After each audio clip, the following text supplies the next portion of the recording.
అవును ప్రభా, నిన్నే నేను కొలుస్తున్నాను ప్రభా. నీవే నా రాజు నాయనా. ఓ నా గొప్ప తండ్రి, నీకు స్తోత్రం నాయనా. నీవే నా సృష్టికర్త నాయనా. నీవే నా భర్త అయి ఉన్నావు ప్రభా. నిన్ను సృష్టించిన వాడు నేను భర్త అయి ఉన్నాడని వాక్యం ప్రభా. నీకు స్తోత్రాలు చెల్లిస్తాను. ఈరోజు నాయనా మా యొక్క ఓ గొప్ప నాయనా మమ్మీ ఇంకా బ్రతికి ఉన్నామంటే ప్రభా, అది నీ కృపే నాయనా. ఓ దేవానికి స్తోత్రాలు. ఓ మమ్మల్ని నాయనా కేర్ తీసుకున్నావు ప్రభా. మా పట్ల మీరు కేర్ తీసుకున్నారు నాయనా. ఓ అనారోగ్య పరిస్థితుల్లో ప్రభా ఆరోగ్యాలు ఇచ్చారు నాయనా. మరణకరమైనటువంటి పరిస్థితుల్లోనైనా జీవాన్ని పోస్తూ ఉన్నాయినా. ఓ ఎంత గొప్ప దేవుడు ప్రభా. సురక్షితంగా మా మధ్యలో ప్రభా. ఓ దేవాన్ని సన్నిధిలో స్తుతించడానికి నాయన మమ్మల్ని ఎంతవరకు సజీవులుగా ఉంచావు ప్రభా. అందుని బట్టి మీకు ఎంతో లెక్కలేని కృతజ్ఞతాస్తుతులు నాయన ఉదయకాల సమయంలో చెల్లిస్తూ ఉన్నాం ప్రభా. హల్లెలూయా, హల్లెలూయా, హల్లెలూయా. అందరూ కూడా రెండు చేతుల పైకి దేవుని స్తోత్రం చేద్దాం. హల్లెలూయా. హల్లెలూయా. దేవునికి మహిమ కలుగును గాక. ఈ సమయంలో దేవుని యొక్క వాక్యాన్ని చదువుకుందాం.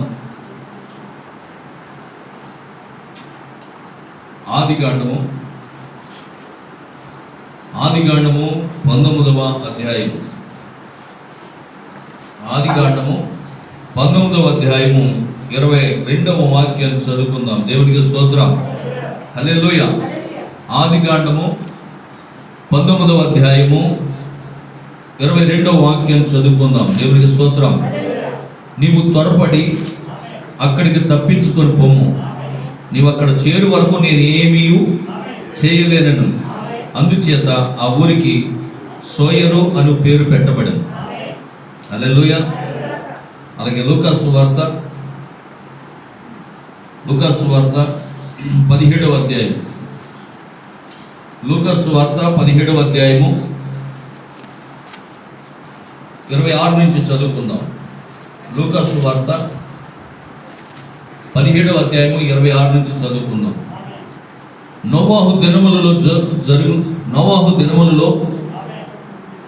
జరిగినట్టు మనుష్య కుమారుని దినములలో జరుగును.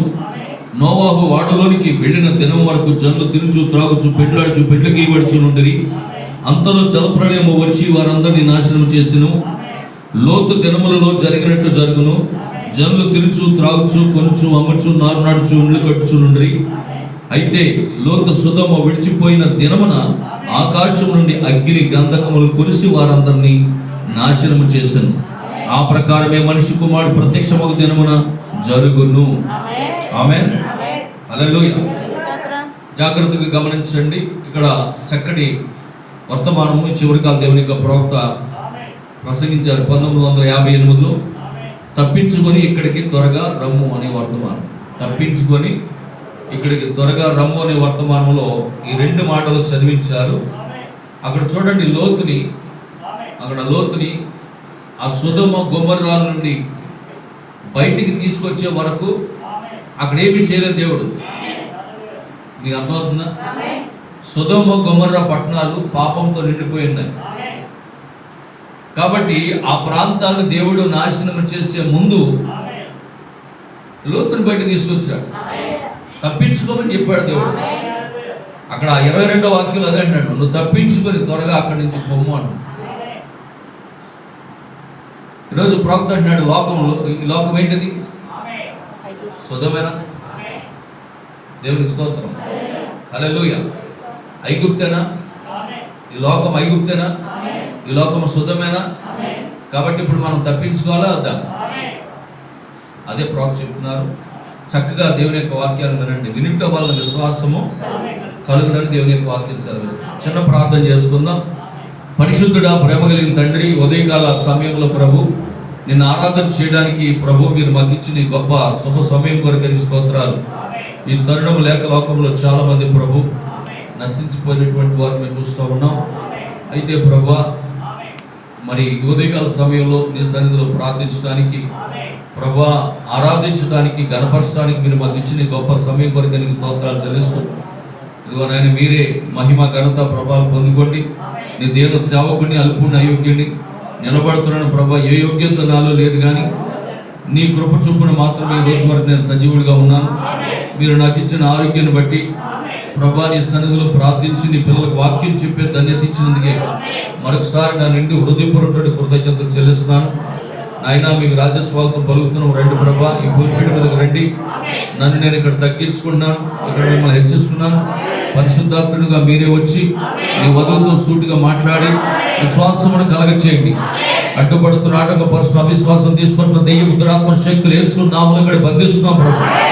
సహాయం చేయండి. యేసు నామములో అడుగుచున్నాము తండ్రి. ఆమేన్. ఈ సమయంలో జీవనం ప్రత్యేకమైన ప్రార్థన చేద్దాం. పరిశుద్ధుడా, ప్రేమ కలిగిన తండ్రి, కృప కలిగిన మా రక్షక యేసు నీకు వందనాలు.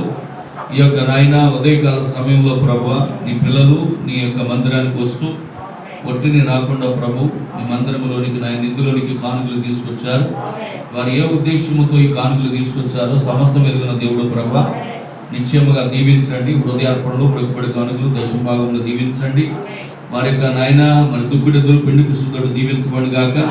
నాయన వారి ఉద్యోగ వ్యాపారం దీవించబడి గాక. వారి గర్భపాల రూపాలను దీవించబడి గాక. నిశ్చయముగా ఆశీర్వదించండి ప్రభువా. తిరిగి వారికి నాయన 30 100 ఫలింపు తెచ్చేయండి. ఈ కానుకలు నా మహిమార్థమై నాయన సన్నిధి పరిచర్య కొరకు ఉపయోగపడడం సహాయం చేయండి. యేసుక్రీస్తు నామంలో ప్రార్థించి కృతజ్ఞతలు చెల్లిస్తున్నాం తండ్రి. ఆమేన్. హల్లెలూయా. Praise the Lord. హల్లెలూయా. చక్కగా కూర్చొని దేవుని యొక్క వాక్యాన్ని శ్రద్ధగా వినాలని ప్రభు పేరిట మీకు మనవి చేస్తా ఉన్నాను. దేవునికి స్తోత్రం. హల్లెలూయా. హల్లెలూయా. మంచి మరి ఉదయకాల సమయంలో దేవుని యొక్క సన్నిధిలో చక్కగా మరి దేవుని యొక్క వాక్యాన్ని వినాలని ప్రభు పేరిట మీకు మనవి చేస్తా ఉన్నాను. హల్లెలూయా. ఉదయకాల ఆరాధనకు వచ్చిన అందరూ సంతోషంగా ఉన్నారని నమ్ముతున్నాను. మొదటిగా నేను ప్రభువుని స్తుతిస్తున్నాను. దేవాది దేవుడు ఈ దినాన్ని చూడడానికి దేవుడు మనకి సమయాన్ని ఇచ్చారు కాబట్టి అలాంటి గొప్ప దేవుడికి నా హృదయపూర్వక కృతజ్ఞతాస్తుతులు చెల్లిస్తున్నాను. అలాగే మరి ఇంత పెందలగడి ఉదయాన్నే 6 గంటలకు ఆరాధన అంటే కొంతమంది రాలేదు. అయినప్పటికీ మీరు మీ యొక్క సమయాన్ని త్యాగం చేసి, సమయం అనేది దేవుడిచ్చాడు, ఆరోగ్యం అనేది దేవుడిచ్చాడు. అవునా? డాక్టర్ గారు పొద్దున్న 6 గంటలకు అపాయింట్మెంట్ ఇచ్చారనుకోండి, ఎంత వెళ్దామా? పొద్దున్న 6 గంటలకు వచ్చేయాలమ్మా అన్నారనుకోండి, వెళ్తాం వెళ్తాం. కాబట్టి దేవుని యొక్క సన్నిధిలో మరి మనము ఉదయకాలమే కూడుకోవడం చాలా సంతోషం. ఉదయకాల ఆరాధనలో పాల్గొనడం చాలా అద్భుతకరమైనటువంటి విషయం అది. హల్లెలూయా. దేవునికి స్తోత్రం కలుగును గాక. కనుక దేవుని యొక్క సన్నిధిలో మరి కొద్ది నిమిషాలు మనం దేవుని యొక్క వాక్యాన్ని ధ్యానం చేద్దాం. హల్లెలూయా.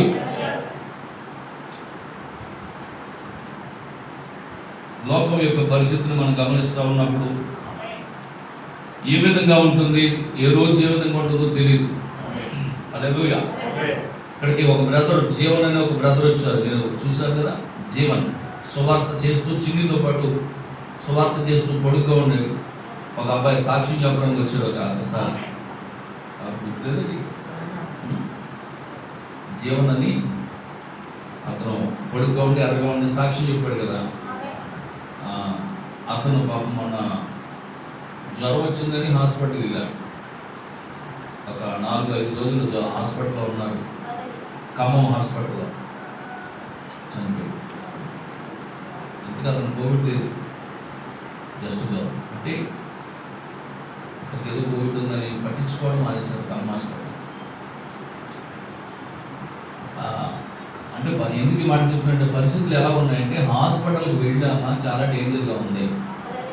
ఇంకా హాస్పిటల్కి వెళ్ళకుండానే ఇంటి దగ్గర చాలా వరకు జాగ్రత్తగా ఉండడం మంచిది. హల్లెలూయా. దేవునికి మహిమ కలుగునుగా. ఇంకా చాలా కేర్ తీసుకోండి. ఉన్నంతలో మరి మాస్క్ ధరించడం, శానిటైజర్ వాడటం, ఫంక్షన్లకు అటెండ్ అవ్వకుండా ఉండటం చాలా ఉత్తమం. అలాగే తప్పదంటే మరి వెళ్ళి కనపడి రావడం అది చేయడం తప్ప అలాంటి పరిస్థితి కూడా చాలా జాగ్రత్తగా ఉండడం చాలా మంచిదని భావిస్తున్నాను. అంతగా హల్లెలూయా. దేవునికి స్తోత్రం కలుగునుగా. సరే, మంచిది. మరి వాక్యంలోకి వెళ్దాం 10 నిమిషాలు. అలాగే మనకి మళ్ళా సాయంకాలం 4 గంటలకి లార్డ్ సప్పర్ ఉంది. సిద్ధపడరండి, ప్రార్థనా పూర్వకంగా సిద్ధపడరండి. హల్లెలూయా. దేవునికి మహిమ కలుగునుగా. ఆమేన్. మరి నిన్నటి దినాన నా మనోడు శామ్యూల్ మ్యాథ్యూస్ యొక్క జన్మదినం ఇక్కడ ఇంటి దగ్గరే చేస్తాం. కేక్ కట్ చేసి ప్రార్థన చేసాం. మరి వాట్సాప్లో పెట్టినప్పుడు మీ అందరూ కూడా స్పందించి చాలామంది కూడా మరి శుభాకాంక్షలు తెలియజేస్తారు. దేవుడు అందరూ దీవించును గాక. మా కుటుంబాన్ని ప్రేమించినటువంటి మీ అందరూ దీవించబడదు గాక. హల్లెలూయా. దేవునికి స్తోత్రం. సరే, మంచిది. చూడండి, ఇక్కడ వర్తమానం పేరు ఏంటంటే తప్పించుకొని ఇక్కడికి త్వరగా రమ్ము. వర్తమానంలో వర్తమానానికి పేరే పెట్టారంటే ప్రవక్త 1958లో ప్రసంగించారు. ఈ వర్తమానం తప్పించుకొని ఇక్కడికి త్వరగా రమ్మని దాన్ని టైటిల్ పెట్టారు. అయితే ఆదికాండము 19వ అధ్యాయం 20వ వాక్యంలో ఏముంది, 22లో ఏముంది చూడండి. నీవు త్వరపడి అక్కడికి తప్పించుకొని పోము, నీవు అక్కడికి చేరు వరకు నేనేమి చెయ్యను. దేవునికి స్తోత్రం. హల్లెలూయా.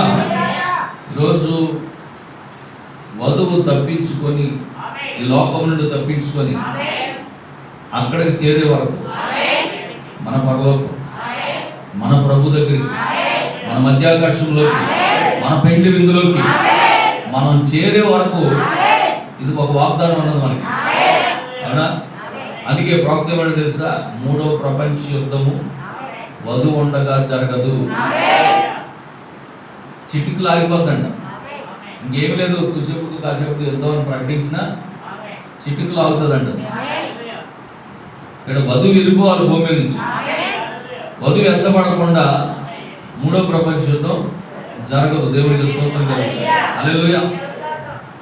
కనుక అయితే ఇప్పుడు సమయం ఎలా ఉందంటే, లోక యొక్క పరిస్థితిని మనం గమనిస్తున్నప్పుడు ఎవరికి వారే కాదుకుంటున్నారు. ఎవరికి వారే నువ్వెంతంటే నువ్వెంత. చిన్న చిన్న దేశాలు, పొడపొడ దేశాలండి. ఒక రకంగా చెప్పాలంటే అసలు ఆంధ్రప్రదేశ్ కూడా ఒక చిన్న చిన్న దేశాలు. అలాంటి దేశాలు కూడా పెద్ద పెద్ద దేశాలు బట్టి నువ్వెంతంటే నువ్వెంత అనుకుంటున్నాయి. ఎందుకు అలా అంటున్నారు? వాళ్ళ దగ్గర అణుబాంబులు ఉన్నాయి. క్షణంలో ఎంత పెద్ద దేశాలైనా నాశనం చేయగలిగిన శక్తి కలిగినటువంటి అణుబాంబులు కలిగి ఉన్నారు వాళ్ళు. ఆ ధైర్యంతోనే వాళ్ళు ఏమన్నారంటే నువ్వెంత అంటే నువ్వెంత అంటారు. ఇది వరకు అలా అనేవాడు కాదండి. చిన్న దేశం అని ఒక పెద్ద దేశాన్ని చూసి జడిసేవాడు, భయపడేవారు. కానీ ఇప్పుడు జడవట్ల. ఎందుకంటే వాళ్ళు అణుబాంబులు కలిగి ఉన్నారు. క్షణంలో ఒక మీట్ నొక్కితే చాలు, వాడు ఎక్కడికి వెళ్ళక్కర్లా, అక్కడే ఉండి ఒక మీట్ నొక్కితే చాలు. అంత గొప్ప గొప్ప శాటిలైట్స్ ఆకాశంలో పెట్టి కూర్చున్నారు. అందుకే అంటాడు ఆకాశం నుండి అగ్ని కురుస్తుంది. ఆకాశం నుంచి ఏం కురుస్తుంది? ఇప్పుడు అగ్ని కురిసి భూమిలో 3వ వంతు భాగం కాలిపోతున్నాడు. నమ్ముతారా? ఆకాశం నుంచి అగ్ని కురవడం ఏంటయా? నమ్మరు. అందుకే నోవాహు దినాల్లో వర్షం కురుస్తుందంటే నమ్మరా? మరి ఇప్పుడు చివరి దినాల్లో, ఇప్పుడు కూడా మనిషి కుమారుడు రాకడ దినాల్లో, ప్రత్యక్షమైన దినాల్లో వర్షం కురుస్తుంది ఆకాశం నుంచి అంటే ఏ వర్షం? అగ్ని వర్షం. నమ్ముతారా? నమ్మరు. అందుకే ప్రభు అన్నాడు నోవాహు దినాల్లో జరిగినట్లుగానే మనిషి కుమారుడు దినాల్లో జరుగుతుంది. కాబట్టి ఏం చేయాలి? నువ్వు తప్పించుకో అంటున్నాడు. హల్లెలూయా. ఈ దినము ప్రభు ఏర్పాటు చేసిన దినము. దీని యందు మనము సంతోషించి ఉత్సహించుదము. దావీదు అంటాడు యెహోవా మందిరమునకు వెళ్ళుదామని జనులు నాతో పలికినప్పుడు నేను సంతోషించింది. ఎందుకు సంతోషించాడంటే దేవుని యొక్క మందిరంలోనే సంతోషం ఉన్నది, ఆనందం ఉన్నది. అది ఎక్కడ నీకు దొరికేది కాదు. దేవునికి స్తోత్రం కలుగునుగా. కనుక ఇక్కడ ప్రవక్త చెబుతున్నారు ఈ దినము ప్రభు ఏర్పాటు చేసిన దినము. పోయిన వారం రాగలిగామా? ఈ వారం దేవుడు ఏర్పాటు చేశాడు. హల్లెలూయా. దేవునికి మహిమ కలుగును గాక. కనుక ఈ దినాన్ని మనం ఏం చేయాలంట? సంతోషించి ఉత్సహించుడి. ప్రభు సన్నిధిలో సంతోషించాలి. ఆమేన్. ఈ దినమున మనం అందరము దేవునికి కృతజ్ఞతాస్తుతులు చెల్లించబద్దులమై ఉన్నాం. మనకంటే గొప్పవారు, ధనవంతులు, బలవంతులు, అందమైన వారు, శ్రేష్టమైన వారు ఈ లోకాన్ని విడిచి మన కళ్ళ ముందే వెళ్ళిపోయారు. కోట్ల ఆశపడు, కోట్లు గడించినటువంటి వారు, పేరు ప్రఖ్యాతులు కలిగినటువంటి వారు, రాష్ట్రాన్ని ఏలేటటువంటి మంత్రులు కూడా, గొప్ప గొప్ప వైద్యులు కూడా, సేవా దృక్పథం కలిగినటువంటి సంఘ సహాయ సహకారాలు అందించేటటువంటి వారు కూడా. ఒక యవనస్తుడు కోవిడ్ పేషెంట్లు చనిపోతే వాళ్ళు బాధ పెట్టేటందుకు ఎవరు లేరని చెప్పి సహాయం చేయడానికి ముందుకు వచ్చాడు ఒక యవనస్తుడు. 22 ఏళ్ళు ఉంటాయి కుర్రుడికి. వాళ్ళందరికీ దహన కార్యక్రమాలు చేసిన తర్వాత అతనికి కోవిడ్ వచ్చింది, అతను చనిపోయాడు. వింటున్నారా? సేవా దృక్పథంతో ముందుకు వచ్చాడు. ఎవరు పట్టించుకోవట్లేదు, వాళ్ళు ఎవరు పట్టించుకోవట్లేదు. ఈ మానవత్వానికి అసలు విలువ ఉందా? ఏంటి ఎలా అయిపోతుంది సమాజం అని చెప్పి ముందుకు వచ్చాడు. కొన్ని శవాల దహన కార్యక్రమంలో పాల్గొన్నాడు. అతనికి కోవిడ్ వచ్చింది. ఎవరు బ్రతికించలేకపోయారు. దేవుని స్తోత్రం. కనుక ఇలాంటి భయంకరమైన దుర్దినాలలో మనం ఉన్నాం పిల్లలు. ఈరోజు ఇంకా మనం బ్రతుకున్నాం. కాబట్టి దేవునికి మనం ఏం చేయాలి? కృతజ్ఞతాస్తుతులు చెల్లించాలి. మనమందరము దేవుని యొక్క రాజ్య పౌరులము. మనమందరం ఏమై ఉన్నాం? దేవుని యొక్క రాజ్య పౌరులమై ఉన్నాం. ముగింపులో మనం ఎలా ఉందుమో అనేది ఇంకనూ బయలుపరచబడలేదు, కానీ ఆయన వంటి ఒక మహిమ శరీరం మాత్రం కలిగి ఉందమని మనం ఎరిగి ఉన్నాం. ఒకసారి యోహాను మొదటి పత్రిక 3వ అధ్యాయం 2వ వాక్యం చదవండి. యోహాను రాసినటువంటి మొదటి పత్రిక 3వ అధ్యాయం 2వ వాక్యం. యోహాను రాసిన ప్రియులారా, ఇప్పుడు మనము దేవుని పిల్లలమై ఉన్నాం. చూడండి, మనము ఇక ఏమవుతామో అది ఇంకా ప్రత్యక్షపరచబడలేదు, కానీ ఆయన ప్రత్యక్షమైనప్పుడు ఆయన ఉన్నట్టుగానే ఆయనను చూతుము కనుక ఆయనను పోలి ఉందుమని. ఆమేన్. వింటున్నారా? మనం ఏమై ఉన్నామంట? మనం దేవుని పిల్లలమై ఉన్నాం. తర్వాత మనం ఏమై ఉంటాము అనేది మనకి ఇంకా ప్రత్యక్ష పరచబడలేదు, కానీ ఒక విషయం గుర్తుంచుకోండి, ఆయన ప్రత్యక్షమైనప్పుడు ఆయన ఎలా ఉన్నాడో మనమును ఆయనను పోలి ఉంది. అంటే ఇప్పుడు మనకి ఏ స్వారూప్యం రావాలి? క్రీస్తు స్వారూప్యం రావాలి, వాక్యముగా మారిపోవాలి. దేవునికి స్తోత్రం, హల్లెలూయా, దేవునికి మహిమ కలుగును గాక. కనుక అందుకే ఇక్కడ అంటున్నాడు, పిల్లరా, మనకి నిజంగా క్రీస్తు స్వారూప్యం అనేది మనకు వచ్చేయాలి, వాక్యముగా మనం మారిపోవాలి. హల్లెలూయా, దేవునికి స్తోత్రం కలుగును గాక. అందుకంటున్నాడు, ఆయన వంటి ఒక మహిమ శరీరము మనము కలిగి ఉందన్న సంగతి నాకు అర్థమవుతుంది అంటాడు. ఆయన ఒక మహిమ శరీరము కలిగి ఉన్నాడు, ఆయన నిత్య జీవం కలిగి ఉన్నాడు. ఆమేన్. కాబట్టి ఆయన వధువు ఆయనను పోలి ఉంటుంది. దేవునికి స్తోత్రం. అందుకే పౌలు గారు అంటాడు, జీవించున్నది నేను కాదు, క్రీస్తే నాలో. అంటే ఎవరు కనబడాలి? ఇప్పుడు క్రీస్తే కనబడతాడు, పౌలు కనబడ్డాక. ఆమేన్. క్రీస్తు పౌలులో జీవిస్తున్నాడు కాబట్టి క్రీస్తే కనబడుతున్నాడు బయటికి. ఆ పోలికలు కానివ్వండి, ఆ యొక్క క్రియలు కానివ్వండి, ఇవన్నీ కూడా పౌలు గారిలో క్రీస్తు యొక్క పోలికలు కనబడతా ఉన్నాయి. దేవునికి స్తోత్రం. క్రీస్తు యొక్క సారూప్యంలో వచ్చేస్తాడు. కనుక ఈరోజు దేవుని యొక్క పిల్లలమైన మనము కూడా ప్రస్తుతం ఇప్పుడు ఏమై ఉన్నామో మనకి బయలుపరచబడలేదు, కానీ అయితే త్వరలోనే ఆయన ప్రత్యక్షమగినప్పుడు మనం ఏమై ఉంటామంట? ఆయనను పోలి ఉందుమంటాం. హల్లెలూయా. ఇక్కడ ప్రవక్త చెప్తున్నాడు, మనకి ఏమి కావాలో అది ఆయనను మనం అడగక మునిపే ఆయన ఎరిగి ఉన్నాడు. ఆమేన్. అదే మన ప్రభు యొక్క మంచితనమై ఉన్నది. నీకు అనారోగ్యం కలిగినప్పుడు నీకు స్వస్థత కావాలని దేవుడికి తెలుసు. హల్లెలూయా, దేవునికి మహిమ కలుగును గాక. నీకు రక్షణ కావాలి అని దేవుడు ఎరిగి ఉన్నాడు. నీకు రక్షణ ఇవ్వాల్సిన సమయానికి దేవుడు రక్షణ ఇస్తాడు. హల్లెలూయా, దేవునికి మహిమ కలుగును గాక. వింటున్నారా? కనుక ప్రియమైనటువంటి దేవుడు పెట్టారా, ఇక్కడ ఒక చాలా చక్కటి మాట చెప్తున్నాడు. దేవుడు చాలా సామాన్యతలో ఉన్న సంగతి మర్చిపోకండి. ఆమేన్. ఎందుకంటే ఆయన చాలా సామాన్యతలో తను తాను ప్రత్యక్షపరుచుకున్నాడు. ఆ కారణం చేతనే ఆ కాలంలో యూదులు ఆయన్ని గుర్తించలేకపోయారు. హల్లెలూయా. సరే, ఇప్పుడు చూద్దాం. లూకా సువార్తలో మనం చూస్తాం, 17వ అధ్యాయంలో 26 నుంచి చదువుకున్నాం. నోవాహు దినములో జరిగినట్లుగానే మనిషి కుమారుని యొక్క రాకడ దినాలు కూడా జరుగును అంటున్నాడు. నోవాహు దినాల్లో జనులు ఎలా ఉన్నారంటే చెడిపోయారా, మంచిగా ఉన్నారా? చెప్పండి. నోవాహు దినాల్లో జనులు ఎలా ఉన్నారు? చెడిపోయారు. లోతు దినాల్లో జనులు ఎలా ఉన్నారు? వాడు చెడిపోయారు. హల్లెలూయా. ఏమాత్రము కూడా మంచి అనేది లేదండి. దేవునికి స్తోత్రం కలిగింది కాక. హల్లెలూయా. 20 కాసులు బంగారము, 4 ఎకరాల పొలం తెచ్చుకున్న ఒక స్త్రీని ఇంకా కట్నమేమని వేధిస్తున్నాడు ఒక సబ్ ఇన్స్పెక్టర్. హైదరాబాద్లో జరిగింది నిన్న మొన్న. వేధిస్తున్నాడు తట్టుకోలేక.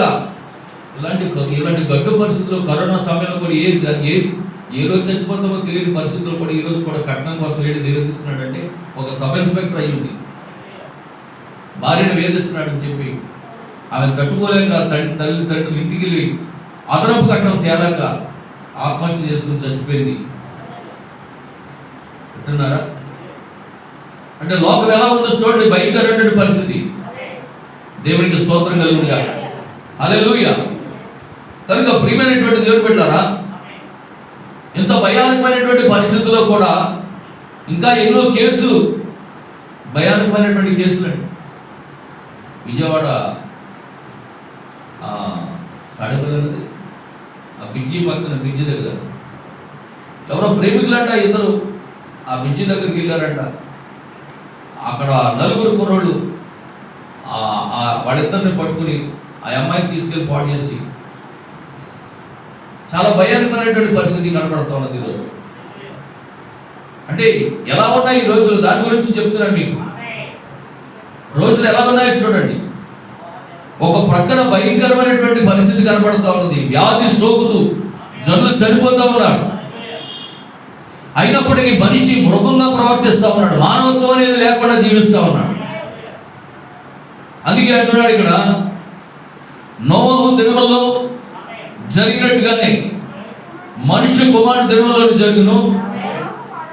నోవహు వాడలోనికి వెళ్ళినప్పుడు వెళ్ళే దినం వరకు జనులు ఎలా ఉన్నారంట? తినుచు త్రాగుచు పెళ్ళాడుచు పెళ్లికి ఇవ్వడుచు ఉన్నారు. అంతలో జలప్రళయం వచ్చింది. దేవునికి స్తోత్రం. పిల్లలు చూడండి, తినడం, త్రాగడం, కొనడం, అమ్మడం. వింటున్నారా? కనుక ఈ కాలంలో కూడా, ఇప్పుడు కూడా, ప్రస్తుతం కూడా ప్రపంచం అంతా ఎలా ఉందంటే భయానకమైనటువంటి పరిస్థితిలో ఉన్నది. పురుషులు వివాహం చేసుకోవడం, స్త్రీలు వివాహం చేసుకోవడం, చెడిపోయినటువంటి సమాజం, దేవునికి విరుద్ధమైనటువంటి కార్యాలు చేసి దేవునికి కోపం తెప్పించేటటువంటి పరిస్థితి ఈ దినాన్ని కనబడతా ఉన్నది. ఆనాడు జరిగినటువంటి కార్యాలే నేడు కూడా జరుగుతూ ఉన్నాయి. దేవుని వాక్యం ఎన్నడూ తప్పుకోదు. అందుకే యేసుక్రీస్తు ప్రభువు చెబుతాడు చూడండి, 21వ అధ్యాయం, లోకాసు వార్త 21వ అధ్యాయము 28వ వాక్యం. లోకాసు వార్త, ఇవి జరగన ఆరంభించినప్పుడు మీరు ధైర్యము తెచ్చుకొని మీ తలలు ఎత్తుకొని మీ విడుదల సమీపించి ఉన్నదని అనేను. దేవునికి స్తోత్రం. హల్లెలూయా. దేవునికి మహిమ కలుగును గాక. వింటున్నారు పిల్లరా? ఇవి జరుగుతూ ఉన్నప్పుడు, ఈ కార్యాలు జరుగుతూ ఉన్నప్పుడు, ఈ భయానకమైనటువంటి సిచ్యువేషన్ మీ మధ్య కనబడుతున్నప్పుడు, మీ విడుదల సమీపమైందని మీరు త్వరగా ఇక్కడికి రండి, ఎత్తిరండి. దేవునికి స్తోత్రం కలుగును గాక. ఆనాడు లోతుని తప్పించుకొని పొమ్మని దేవుడు చెప్పిన అదే దేవుడు ఈరోజు కూడా నిన్ను ఈ లోకం నుండి తప్పించుకొని మన ప్రభు దగ్గరకు వెళ్ళిపోవాలి. హల్లెలూయా. దేవునికి స్తోత్రం కలుగును గాక. కనుక మన సేవకులు కూడా అనేక మంది మరణిస్తూ ఉన్నప్పుడు దేవుని యొక్క వాక్యం నాకు గుర్తొస్తా ఉన్నది ఏంటంటే, వారు కీడును చూడకుండా వారు కొనుక్కోబడుచున్నారని. చూడండి, అక్కడ కూడా ఎంత చక్కగా రాయబడిందంటే, కొనుక్కోబడుచున్నారు. తీసుకెళ్ళిపోతున్నాడు దేవుడు అంటే. ఎందుకు తీసుకెళ్ళిపోతున్నాడు అంటే, కీడును చూడకుండా, ఇలాంటి భయంకరమైనటువంటి వార్తలు వినకుండా, ఇలాంటి లోకంలో భయానకమైనటువంటి సిచ్యువేషన్ చూడకుండా, కీడు అనే దాన్ని చూడకుండా భక్తులు కొనుక్కోబడుచున్నారంట. అవునా? దేవునికి స్తోత్రం. యెషయా 57:2 ఉండొచ్చు అన్నమాట. 57వ అధ్యాయం 2వ వాక్యం ఉండొచ్చు చూడు. యెషయా గ్రంథము 57వ అధ్యాయము.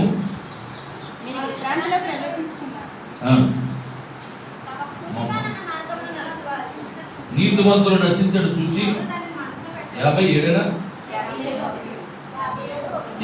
మొదటి వాక్యం చదవండి. చూసారా? ఎవరంట? నీతిమంతులు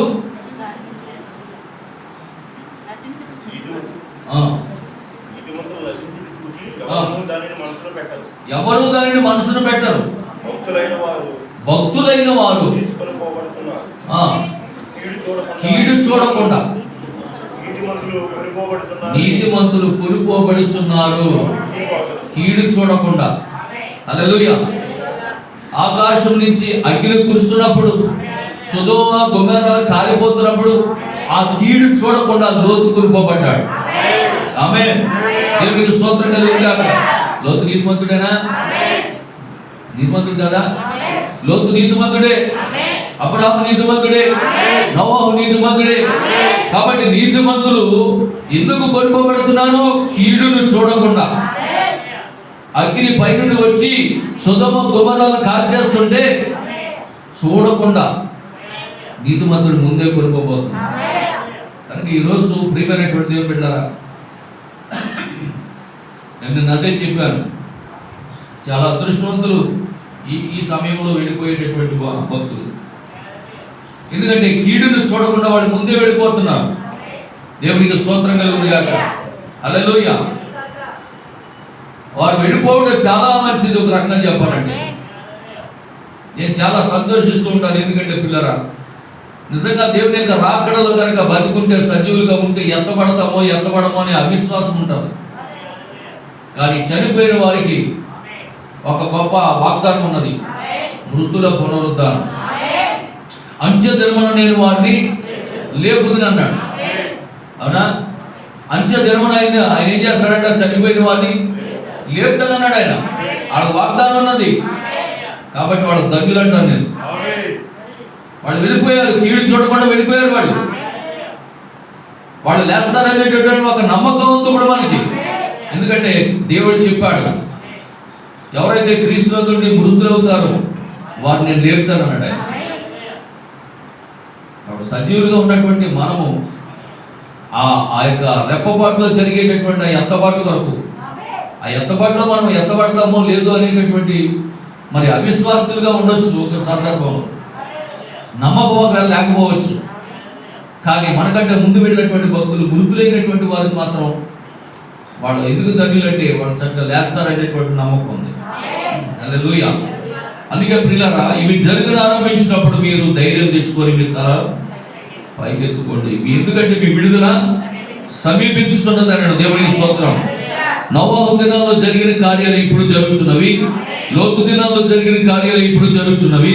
అందుకే దేవుడు ఎవరు పిలుస్తున్నాడు? తప్పించుకొని ఎక్కడికి రండి, తప్పించుకొని రండి. జలప్రళయాన్ని తప్పించుకొని నోవహు వాడలోనికి ఎక్కండి.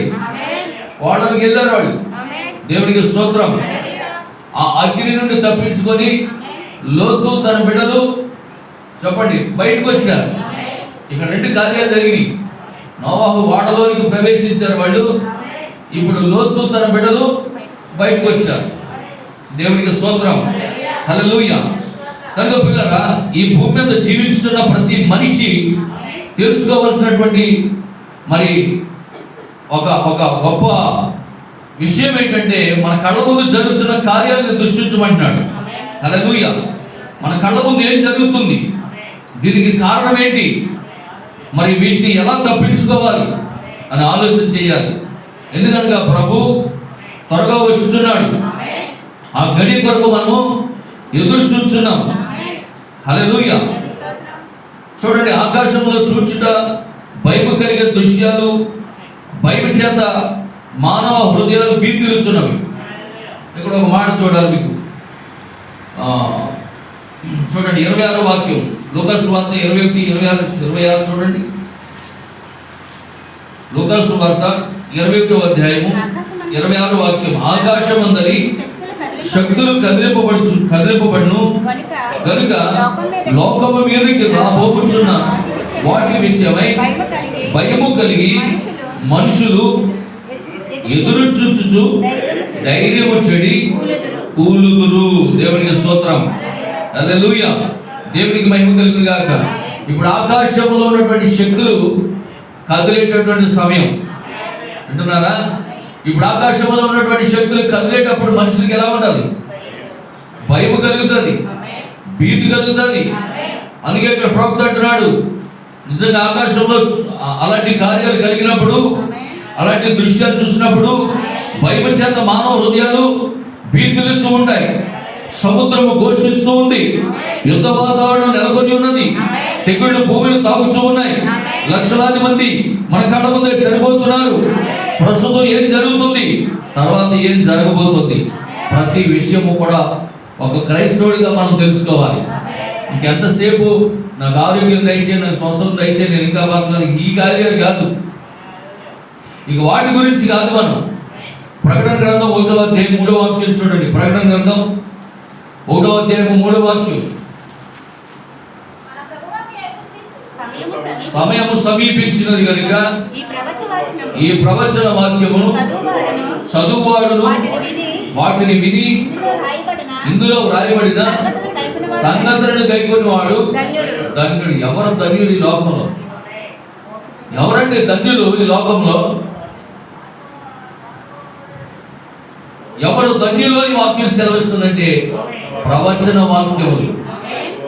ప్రవచన వాక్యములు, జరగబోయే సంగతులను తెలుసుకునే వాడు ధన్యుడు. ఎంతసేపు ఏవేవో కార్యాలు, ఏవేవో ఛానల్స్, ఏవేవో వాక్యాలు చూసుకుంటూ ఉంటారు. ప్రవచన వాక్యాలు చెప్పేవాళ్ళు లేరు. ఈ మధ్యకాలంలో గాలి 700 చెప్తున్నాడు. ఎక్కడి నుంచి చెప్తున్నాడో తెలుస్తలేదు. నాకెలా తెలిసాడు? గాలి ఫోన్ చేశాడు పేదలు, పాస్ గారు ఒక ఆయన 700 బోధిస్తున్నారండి అన్నాడు. ఇదేంటయా బోధించుకొని తప్పే ఉంది, బోధిస్తున్నాడు. ఆయన వర్తమానం అంగీకరించారండి, ప్రవక్తను అంగీకరించాడా? 700 బోధిస్తున్నాడు, 700 మర్మం ఒక్కో ముద్ర చెప్తున్నాడండి అన్నాడు. ఎవరా పాస్టర్ అన్నాడు? పలానా పాస్టర్ అన్నాడు. ఆ పాస్టర్కి ప్రవక్త తెలియదు, తెలిసినా చెప్పడు, ప్రవక్తను అంగీకరించడు. ప్రవక్త వర్తమానాలు చదువుతాడు, ప్రవక్త వర్తమానం వింటాడు, అందులో పట్టుకొచ్చి ప్రజలకు బోధిస్తాడు, ప్రజల దగ్గర పేరు గాంచుతాడు. ఈ ముద్రలన్నీ నేనే ఇప్పానంటాడు. కానీ ఆ ముద్రలను బయటపరిచింది 7వ దూత విలియం మ్యారియన్ బ్రెన్హామ్ అని అతని వర్తమానంలో చెప్పడం. అర్థమవుతుందా? 4వ ముద్ర ఇప్పినప్పుడు ఎలా జరిగింది, 3వ ముద్ర ఇప్పినప్పుడు ఎలా జరిగింది అన్నీ చెప్తున్నాడు. కానీ ఎలా జరిగింది, ఎప్పుడు జరిగింది, ఎవరు బయలుపరిచారు అనేది ఏమైనా చెప్తున్నాడా? లేదు. అందుకే బైబిల్ ఏం చెప్తుంది? అక్రమము చేయవాళ్ళరా నా యొద్ద నుండి తొలగిపోండి. ప్రవక్తని చేర్చుకుంటే ఆ ఫలం పొందుకుంటాం. హల్లెలూయా, దేవునికి స్తోత్రం కలుగును గాక. కనుక ప్రియమైనటువంటి దేవుని బిడ్డలారా, 22వ అధ్యాయం ప్రకటన గ్రంథం 22వ అధ్యాయం 6వ వాక్యం. ప్రవచన వాక్యాలు కావాలి ఈరోజు మనకి.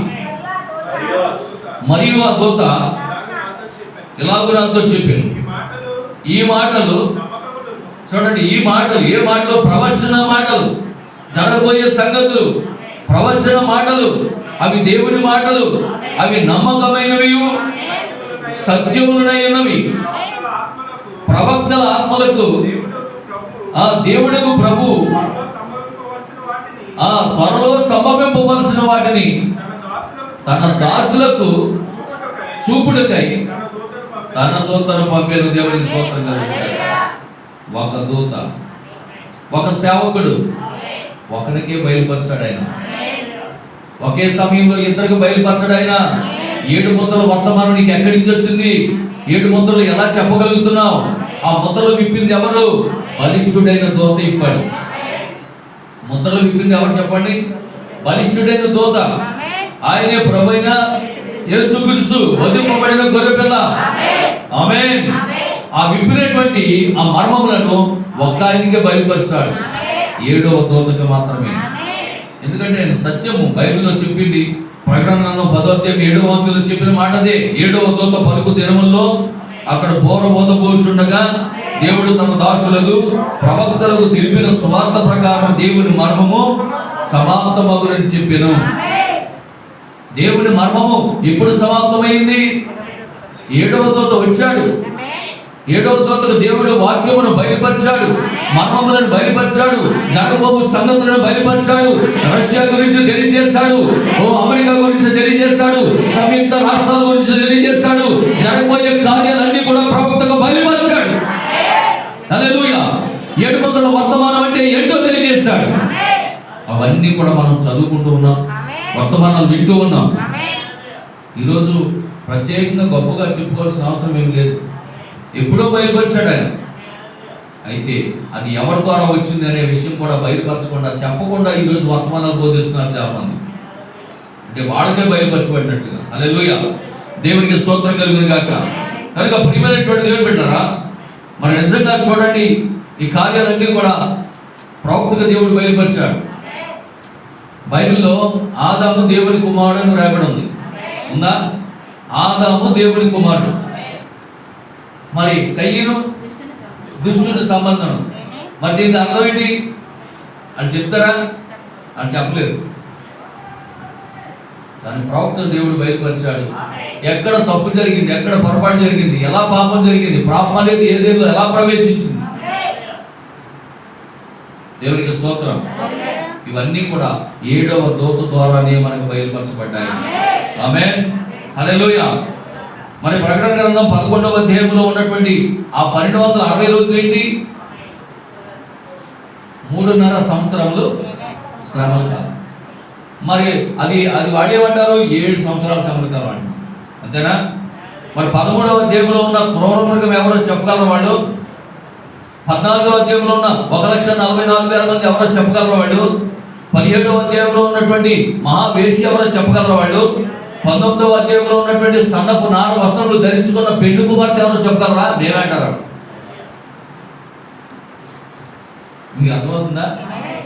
వాళ్ళకి తెల్లని వస్త్రాలు ఇచ్చాడు ధరించుకోవడానికి, ఆయన భార్యకి అయితే సన్నపు నార వస్త్రాలు ఇచ్చాడు. ఆమేన్. ఈ విషయాలు కూడా వాళ్ళకి తెలియదు అంటున్నారు.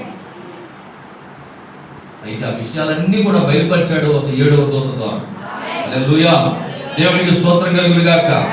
మరి ప్రకటన గ్రంథం 8వ అధ్యాయం 13వ వాక్యంలో 3 అయ్యోలు ఉంటాయి. అయ్యో అయ్యో అయ్యో ఉంటాయా?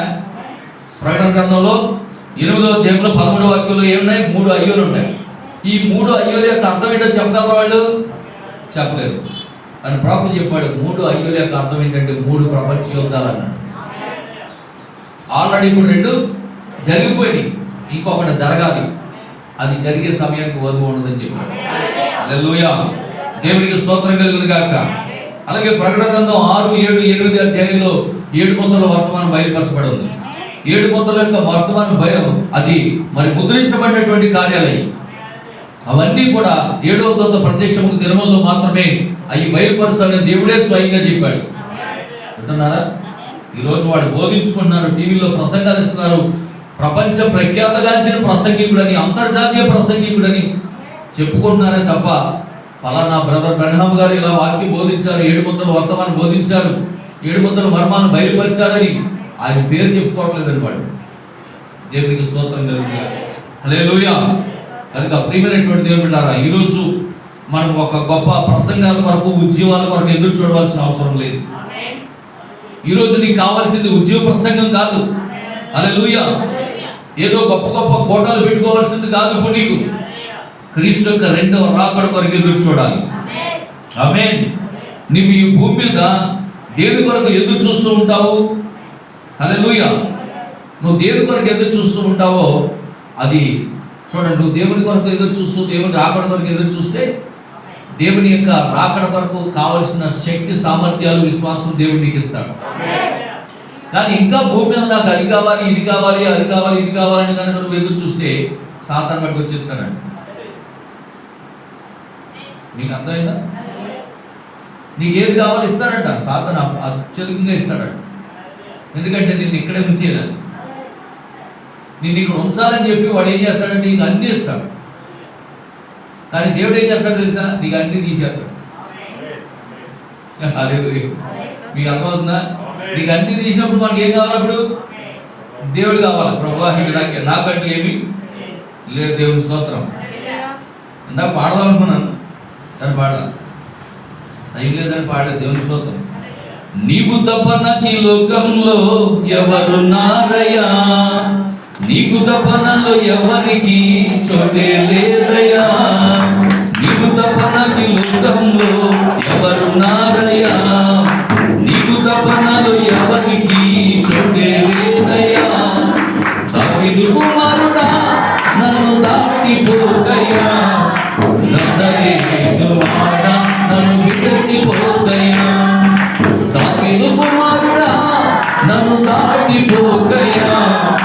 నజరేతువాడా నన్ను విడిచిపోకయ్యా, నీవు తప్ప నాకు లోకంలో ఎవరున్నారయ్యా, నీవు తప్ప నాలో ఎవరికి చోటే లేదయ్యా.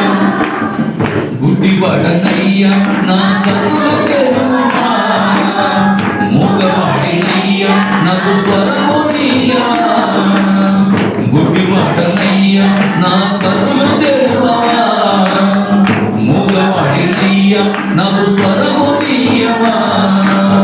కుంటివాడనయ్యా నా తోడు నడువవా, కుంటివాడనయ్యా నా తోడు నడువవా. దావీదు కుమారుడా నన్ను దాటిపోకయ్యా, నజరేతువాడా నన్ను విడిచిపోకయ్యా. దావీదు కుమారుడా నన్ను దాటిపోకయ్యా, నజరేతువాడా నన్ను విడిచిపోకయ్యా. నీవు తప్ప నాకు లోకంలో ఎవరున్నారయ్యా, నీవు తప్ప నాలో ఎవరికి చోటే లేదయ్యా. హల్లెలూయా. ఇంకా ఆయన తప్ప ఎవరు లేరనుకోండి, మన జీవితంలో ఆయన తప్ప ఎవరు చూడలేదనుకోండి, ఇక ఆయన తీసుకెళ్ళిపోతాం. హల్లెలూయా. ఇక్కడ ఈ వర్తమానంలో ప్రవక్త చెప్పే కార్యాలు చెప్తున్నాం కదా.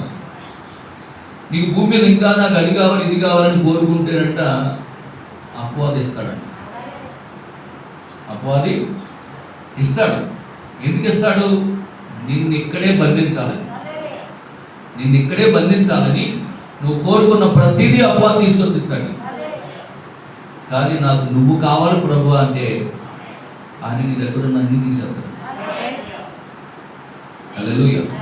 దేవునికి స్తోత్రం కలుగుతుంది. అప్పుడు మనం ఎవరి దగ్గర అవుతాం? దేవునికి దగ్గర అవుతాం. ఆమేన్. హల్లెలూయా. అయితే ఒకవేళ మనం కలిగి ఉన్నవన్నీ వద్దా పాస్టర్ అంటే, కలిగి ఉన్నవేవి మీవి అనుకోవద్దు. జాగ్రత్తగా వినండి. అపోస్తలుడు పౌలు గారు చెప్పిన మాట ఏంటంటే, మీరు కలిగి ఉన్నవేవి మీవి కావు, మీవి అనుకుంటే మీరు ఇక్కడే ఉంటారు. ఈ మాట జాగ్రత్తగా వినండి. మీరు కలిగి ఉన్నవేవి మీవి కావు అని మీరు అనుకుంటే చెప్పబడదు. ఇవన్నీ నాయే అనుకుంటే మాత్రం అవన్నీ నేను లాగుతాడు. ఉండొద్దని అంటలా, కలిగి ఉండమని వద్దని అంటలా, కలిగి ఉండండి. కానీ నీకు ఏది కలిగి ఉన్నా అది మనది కాదు అనుకున్నప్పుడు అది నిన్ను లాగదంట. ఎందుకంటే మనం వదిలేసినట్టే కదా, వదిలేసినట్టే కదా. దేవునికి స్తోత్రం. హల్లెలూయా. ఈ మాటలు జాగ్రత్తగా వినండి. నీవు ఈ భూమి మీద దేని కొరకు నువ్వు ఎదురు చూస్తూ ఉంటావో దానిని ఒకవేళ నువ్వు దేవుడి కొరకు ఎదురు చూస్తే ఆ ఎంతపాటు దేవుడు నీకు ఇస్తాడు. ఒకవేళ భూమి మీద ఇంకా నాకు ఇది కావాలి అది కావాలని నువ్వు అనుకుంటే అది అపవాది తీసుకొస్తాడు. అందుకే లోకము నుండి తప్పించుకొని క్రీస్తునందుకు రమ్మని దేవుడు పిలుస్తున్నాడు. లోకమంతటిని ఒక్క క్షణంలోనే నాశనం చేయగలిగిన శక్తి, హల్లెలూయా, శక్తి సామర్థ్యాలు అనుభవములు ఉన్నాయి. అనుభవములు, అలాంటి అనుభవములు ఉన్నాయి. ఇప్పుడు దేవునికి స్తోత్రం. ప్రతి దేశము కలిగి ఉన్నది. ఏ క్షణాన్ని ఏం జరుగుతుందో ఎవరికి తెలియదు. మనం అపాయకరమైన కాలంలో జీవిస్తున్నాం. అంచె దినములు గతించినాయి, అంచె దినములు గతించిపోయినాయి. అంచె దినములు అనేవి క్రీస్తు మొదటి శతాబ్దంలో ప్రారంభమైంది. ఇప్పటికీ అంచె దినాలు అన్నీ ప్రారంభం అయిపోయినాయి, అవి ముగించబడి ఇప్పుడు మనం ఎక్కడున్నామంటే అపాయకరమైన కాలంలో మనం జీవించున్నాం. లోకం అంతంలోనికి వచ్చినది. ప్రపంచము కాలి బూడిదైపోవడానికి సిద్ధంగా ఉన్నది. కాబట్టి దేవుడు పిలుస్తున్నాడు, తప్పించుకొని ఇక్కడికి రమ్ము. ప్రపంచం యొక్క అంతాన్ని జంతువులు గుర్తిస్తున్నాయి, పక్షులు గుర్తిస్తున్నాయి, కానీ జ్ఞానం కలిగిన మనిషి గుర్తించట్లేదా? హల్లెలూయా. దేవునికి మహిమ కలుగును గాక. అర్థమవుతుందా పిల్లారా? కనుక దేవుడు హెచ్చరిక చేసినప్పుడు పక్షులు తమ గోళ్లను విడిచి తప్పించుకొని వెళ్ళిపోతా ఉన్నాయి. అలాగే జంతువులు తమ తమ స్థలాలను విడిచి వేరే స్థలాలకు పారిపోతున్నాయి. ప్రవక్త ఈ మన భారతదేశం వచ్చినప్పుడు ఈ కార్యాలన్నింటినీ చూశాడండి.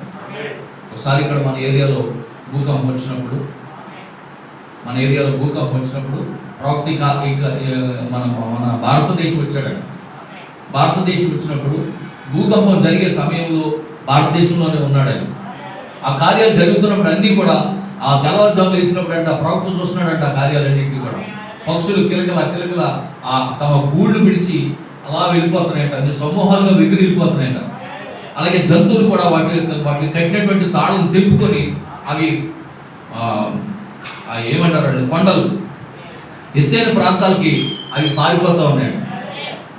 ఏంటి ఇప్పుడు వరకు బాగానే ఉన్నాయి, ఎంతలోనే ఈ పక్షులు ఇలా వెళ్ళిపోతున్నాయి, ఎంతలోనే ఈ జంతువులు అన్నీ కూడా ఇలాగా ఎందుకు ఆ యొక్క వాటి స్థానాలను విడిచి కాళ్ళు తెంపుకుని వెళ్ళిపోతున్నాయి అని ఆలోచన చేయడం మొదలు పెడితే ప్రభు అన్నాడంట, వాటికి అపాయం రాబోతుందన్న సంగతి అవి గ్రహించాయన్నమాట.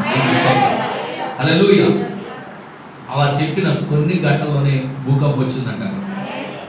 ఆ ప్రాంతంలో ఉన్నటువంటి ఆ గొర్రెలు, ఆ మేకలు ఎక్కడ ఏ స్థలాన్ని అయితే విడిచి వెళ్ళినాయో ఆ స్థలంలో భూకంపం వచ్చినాడు. అవి తప్పించుకున్నాడు దేవుని స్థలం. చూడండి, అందుకే ప్రవక్త అంటాడు, మనుషులు తప్పించుకోలేకపోతున్నారు. జ్ఞానము కలిగి ఉండి కూడా, తెలిసి ఉండి కూడా తప్పించుకోలేకపోతున్నారు. కానీ ఇక్కడ పక్షులైతే రాబోయేటటువంటి ఉగ్రతను, రాబోయేటటువంటి భూకంపాలను, రాబోయేటటువంటి ప్రమాదాలను అవి పసిగట్టి ఏం చేస్తున్నాడు, అవి తప్పించుకుంటున్నాడు. మరి దేవుడు నేను పిలుస్తున్నాడు కదా, దేవుడు పిలుస్తున్నాడా లేదా? చదవండి 19వ అధ్యాయం, ఆదికాండం 19వ అధ్యాయం 22వ వాక్యం. ఆదికాండం 19వ అధ్యాయం. నీవు త్వరపడి అక్కడికి తప్పించుకొని పొమ్ము, నీవు అక్కడ చేరు వరకు నేనేమీ చేయలేనని. ఆమేన్. దేవునికి స్తోత్రం. హల్లెలూయా. దేవునికి మహిమ కలుగును గాక. ఇప్పుడు యెషయా గ్రంథం 6వ అధ్యాయము, యోహాను సువార్త 6వ అధ్యాయము 44.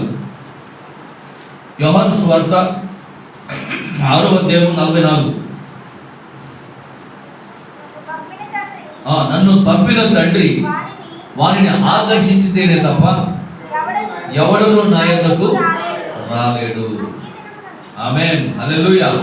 వింటున్నారు పిల్లరా? తండ్రి ఆకర్షణ ఉండాలి. ఆకర్షించితేనే తప్ప ఎవడు నా యొద్దకి రాలేడు అంటున్నాడు. పిలుస్తాడు కానీ అందరూ రాలేరు. చూడండి, మనం నా దాగు చోటు నీవే అని దావీదు చెప్పిన వాక్యాలు చదువుకుంటాం. నా ఆశ్రయ దుర్గం నీవే అని పాట పాడుకుంటూ ఉంటాం. కానీ ఆయన కనుక కళ్ళలో కనపడి నా కుమారుడు వచ్చేయండి అప్పుడు ఎందుకు అయినట్టు మీకు స్తోత్రం తెలియదు, అవునా కదా? కానీ అన్ని చదువుతాం, మనం బైబిల్లో అన్ని వాక్యాలు చదువుకుంటాం. కానీ ఇక్కడ అంటున్నాడు, నా తండ్రి నన్ను పంపిన తండ్రి వారిని ఆకర్షించిందేనే కానీ ఎవడు నా యొద్దకు రాలేడు. హల్లెలూయా. క్రీస్తులో నువ్వు భద్రంగా ఉన్నావని నువ్వు ఎరగాలంటే దేవుడు నిన్ను ఆకర్షించాలి. హల్లెలూయా. దేవునికి స్తోత్రం. ఆనాడు నోవాహు ఓడలోనికి తండ్రి ఆకర్షించినవి మాత్రమే రాగలిగినాయి. ఆ కుటుంబము దేవుడు ఆకర్షించుకున్నాడు, వాళ్ళని ప్రవేశించాడు. జతల పక్షులు, జంతువులు, పురుగులు అన్నీ కూడా జతలుగా దేవుడు ఏం చేశాడు, ఆకర్షించుకున్నాడు. అవన్నీ కూడా లోనికి ప్రవేశించింది. దేవునికి స్తోత్రం. హల్లెలూయా. మిగిలిన వారందరూ కూడా అక్కడ ఏమయ్యారు, వాళ్ళందరూ ఆ జలప్రళయంలో నశించిపోయారు. కనుక నేడు కూడా అదే జరగబోతోంది. ఎందుకంటే బైబిల్ స్పష్టంగా తెలియజేస్తుంది, నోవాహు దినాల్లో జరిగినట్లుగానే మనుష్య కుమారుడు యొక్క ప్రత్యక్షముకు రాకడ దినాల్లో కూడా అదే జరుగుతుంది. ఆమేన్. హల్లెలూయా. యేసు ఎవరు అన్న సంగతి లోకానికి ఇంకా అర్థం కావట్లేదు. 100% ఆయన దేవుడే. 100% ఆయన దేవుడే. దేవుని స్తోత్రం. మనకు ఆవిడ సాక్ష్యం చెప్తుంది, నూర్ జహాన్ అని ఒక ముస్లింలో నుండి రక్షించబడినటువంటి సహోదరి. ఆమె ఖురాన్ చదువుతున్నప్పుడు వాళ్ళ తల్లిదండ్రులు చెప్పేవారంట, యేసు ప్రభు ఒక ప్రవక్త, యేసు ప్రభు చనిపోలేదు. యేసు ప్రభు సిలువ మోస్తూ ఉన్నప్పుడు, యేసు ప్రభుని సిలువ వేయడానికి తీసుకెళ్ళి వెళ్తున్నప్పుడు తన యొక్క శిష్యుడు ఒక ఆయన తన సిలువని మరి యేసు ప్రభు పడేసేసినప్పుడు ఇంకో శిష్యుడు వచ్చి ఆ సిలువను మోసాడట. ఆ సమయంలో ఆ శిష్యుడు సిలువ మోస్తున్న సమయంలో అల్లా దేవుడు అంట యేసు ప్రభుని పైకి తీసుకెళ్ళిపోయాడు. మీకు అర్థమవుతుందా? యేసు ప్రభుని పైకి తీసుకెళ్ళిపోయాడు. సిలువ వేసింది ఎవరినంటే యేసు ప్రభు శిష్యుడు. ఆ యొక్క సిలువ మోసిన ఆయన్ని సిలువ వేశారు. యేసు ప్రభు సిలువ వేయలేదు. యేసుప్రభుని మన దేవుడు అల్లా దేవుడు తీసుకెళ్ళిపోయి పైకి మళ్ళా ఇప్పుడు తీసుకొస్తున్నాడండి. మళ్ళా ఇప్పుడు యేసుప్రభుని తీసుకొస్తున్నాడు భూమి మీదకి. ఆయన ఒక ప్రవక్త అంటున్నాడు. హల్లెలూయా. అంటే యేసు ఎవరు అన్న సంగతి ఈ లోకానికి ఇంకా అర్థం కావట్లేదండి. యూదులకి అర్థం కావట్లేదు, అంటే ఎవరికి కూడా యేసుప్రభు ఎవరు అన్న సంగతి అర్థం కావట్లేదు. అయితే ప్రవక్త అంటున్నాడు ఆయన 100% దేవుడే. ఆ దైవ ప్రత్యక్షత అందరికీ లేదు. నమ్మి బాప్తిసం పొందిన వాళ్ళే రక్షింపబడతారని యేసు ముందే చెప్పారు. అందరూ కాదని గుర్తుంచుకోండి. నోవాహు దినములను గమనించండి, మరియు లోతు దినాలను గమనించండి. సో ఇప్పుడు మనుష్య కుమారుని యొక్క రాకడ యొక్క దినములను గమనించండి. ఆకాశం నుంచి అగ్ని కురవడానికి రెడీగా ఉంది. అన్ని దేశాల యొక్క అనుభవాలు పేరడానికి సిద్ధంగా ఉన్నాయి. ఆమేన్. కాబట్టి మీరు దీన్ని గమనించాలని కోరుతా ఉన్నాను. ఇప్పుడు ఈ భూమిని అగ్నితో కాల్చివేయబోతున్నాడు. దానిని ఆయనే చెప్పాడు. మీరు ఎంతమందికి విషయం తెలుసు అంటున్నాడు. ఈ భూమిని దేవుడు ఏం చేస్తాడు? అగ్నితో కాల్చివేస్తానని దేవుడే స్వయంగా చెప్పాడు. దేవుడికి స్తోత్రం, హల్లెలూయా. కాబట్టి ప్రియమైన దేవుడారా, ఆయన చెప్పాడు కనుక ఆయన దాన్ని తప్పక చేస్తాడు. ఆనాడు సొదొమ గొమొర్రా యొక్క నైతిక విలువలను చూడండి. ఆమేన్. ఈనాడు అమెరికా సంయుక్త రాష్ట్రములు మరియు ప్రపంచ దేశముల యొక్క నైతిక విలువలను గమనించండి. కుటుంబాల యొక్క నైతిక విలువలు పతనమైపోతూ ఉన్నాయి. తల్లిదండ్రులకు అవిధేయులైనటువంటి పిల్లలు, అక్రమ సంబంధాలు, అరాచకాలు, మానవంగాలు, రాజకీయ కుట్రలు, హత్యలు, దోపిడీలు, ఎటు చూసిన సొదొమ గొమొర్రా పరిస్థితులు నేడు ప్రపంచంలో కనబడుతూ ఉన్నాయి. అవునా కదా? ఇప్పుడు ప్రపంచం అంతా కూడా మనం చూస్తూ ఉన్నప్పుడు ఆనాడు సొదొమ గొమొర్రాలో ఉన్నటువంటి పరిస్థితి, ఆనాడు నోవాహు దినాల్లో ఉన్న పరిస్థితి, సేమ్ అదే సిచ్యువేషన్ ఇప్పుడు ఈరోజు మన బయట ప్రపంచంలో కనబడుతూ ఉన్నాయి. కాబట్టి ఇవి అంచె దినాలనా, ఇవి అపాయకరమైన కాలాలనా? హల్లెలూయా. ఇలాంటి స్థితిలో కూడా నీతిమంతులు ఉంటారా అంటే ఉంటారని బైబిల్ చెప్తుంది. అలాంటి స్థితిలో ఒక పక్కన పాపం పెరిగిపోతున్నప్పుడు, ఒక పక్కన భయంకరమైనటువంటి పాపం పెరిగిపోతున్నటువంటి సమయంలోనే, అలాంటి స్థితిలోనే అక్కడ నీతిమంతులు కూడా ఉంటారని బైబిల్ సెలవిస్తుంది. సొదొమ గొమొర్రాలో పాపం పెరిగిపోయింది. ఆమేన్. మరి అలాంటి సమయంలోనే అక్కడ నీతిమంతులు కూడా ఉన్నారా లేదా? అలాగే ఇప్పుడు భూమి మీద, ప్రపంచం మీద కూడా ఏం పెరిగిపోయింది? పాపం అనేది పెరిగిపోయింది. కాబట్టి ఈ సమయంలో కూడా భూమి మీద నీతిమంతులు ఉన్నారు, ఖచ్చితంగా ఉన్నారు. హల్లెలూయా. అందుకే ఇక్కడ ఏమన్నాడు? నువ్వు త్వరపడి తప్పించుకొని ఇక్కడికి త్వరగా రావు. హల్లెలూయా. దేవునికి స్తోత్రం కలుగును గాక. కనుక ప్రియమైన దేవుడు, పేతురు రాసిన 2వ పత్రిక 2వ అధ్యాయం 7-8 వాక్యాలు చూడండి. త్వరగా చూడండి, నేను ముగిస్తాను. పేతురు రాసిన 2వ పత్రిక 2వ అధ్యాయం 7-8 వాక్యాలు. దుర్మార్గులు కామ వికారమైన నడవడి చేత బహు బాధపడిన నీతిమంతుడగు లోతును తప్పించెను. ఆ నీతిమంతుడు వారి మధ్యను కాపురం ఉండి తాను చూసిన వాటిని బట్టి వినిన వాటిని బట్టి వారి అక్రమమైన క్రియల విషయంలో దినదినము నీతిగల మనసును నొప్పించుకొని వచ్చెను. ఆమేన్. హల్లెలూయా. ఒక నీతిమంతుడు అనీతిమంతుల మధ్య ఉన్నప్పుడు, అవినీతి పరుల మధ్య ఉన్నప్పుడు, అక్రమార్గుల మధ్య ఉన్నప్పుడు, దుర్మార్గుల మధ్య ఉన్నప్పుడు, వాడు చేసే అక్రమాలు దుర్మార్గాలను చూస్తూ కూడా తన మనసును నొప్పించుకుంటూ దేవుని రాకడ కొరకు సిద్ధపడుతూ ఉన్నాడు. ఆయన ప్రత్యక్షత కొరకు సిద్ధపడుతూ ఉన్నాడంట. హల్లెలూయా. ఒక పక్క భయంకరమైన పరిస్థితి కనబడతా ఉన్నది. తన హృదయం నొప్పించబడతా ఉన్నది. ఇంత జరుగుతూ ఉన్నా కూడా ప్రపంచంలో, ఇందాక చెప్పాను మీకు, ఒక పక్క భయంకరమైనటువంటి కరోనా వైరస్తో బాధపడుతున్న జనులు, ఇంకా ఆస్తుల విషయంలో కొట్టుకునే వాళ్ళు ఉన్నారు, పెళ్లిల విషయాల్లో కొట్టుకునే వాళ్ళు ఉన్నారు, తల్లిదండ్రులను చూడలేనటువంటి వారు ఉన్నారు. ఇలాంటి భయంకరమైన పరిస్థితి కూడా చూస్తూ ఉన్నప్పుడు బాధ కలుగుతూ ఉన్నది. మనకి నీతిమంతుడికి బాధ కలుగుతూ ఉన్నది. నీతిమంతుడైనటువంటి లోతు సొదొమ గొమొర్రాలో ఉన్నాడు. ఆయన ఆ ప్రాంతంలో ఉన్నాడు. అక్కడ పాపులు ఉన్నారు, దుర్మార్గులు ఉన్నారు, అపవిత్రులు ఉన్నారు, కామయుక్తమైనటువంటి వారు ఉన్నారు. అలాంటి వారి మధ్యలో నీతిమంతుడైన లోతు కూడా జీవిస్తూ ఉన్నాడు. జీవిస్తూ దినదినమో బాధపడతా ఉన్నాడు లోపల. ఇలాంటి భయంకరమైన స్థితిలో ఉన్నానండి ఆయన. ఇదేదో అందమైన ప్రాంతమని ఎన్నుకున్నాను. సొదొమ గొమొర్రా ప్రాంతాలను దేవుడు నాశనం చేయక ముందంట అది ఎలా ఉందంట? ఏదేను తోట వలె ఉందంట. లోతు కన్నులు ఎత్తి చూసినప్పుడు సొదొమ గొమొర్ర ఎలా ఉన్నాయంట? ఏదేను తోట వలె ఉన్నాయంట. అలాంటి ఏదేను తోట లాంటి దాంట్లోకి పాపం ప్రవేశించి ఆఖరికి దేవుని ఉగ్రత దాని మీద తెచ్చుకొని అదంతా కాల్చివేయబడడానికి సిద్ధమైపోయింది సొదొమ గొమొర్ర పట్టణం. దేవునికి స్తోత్రం, హల్లెలూయా.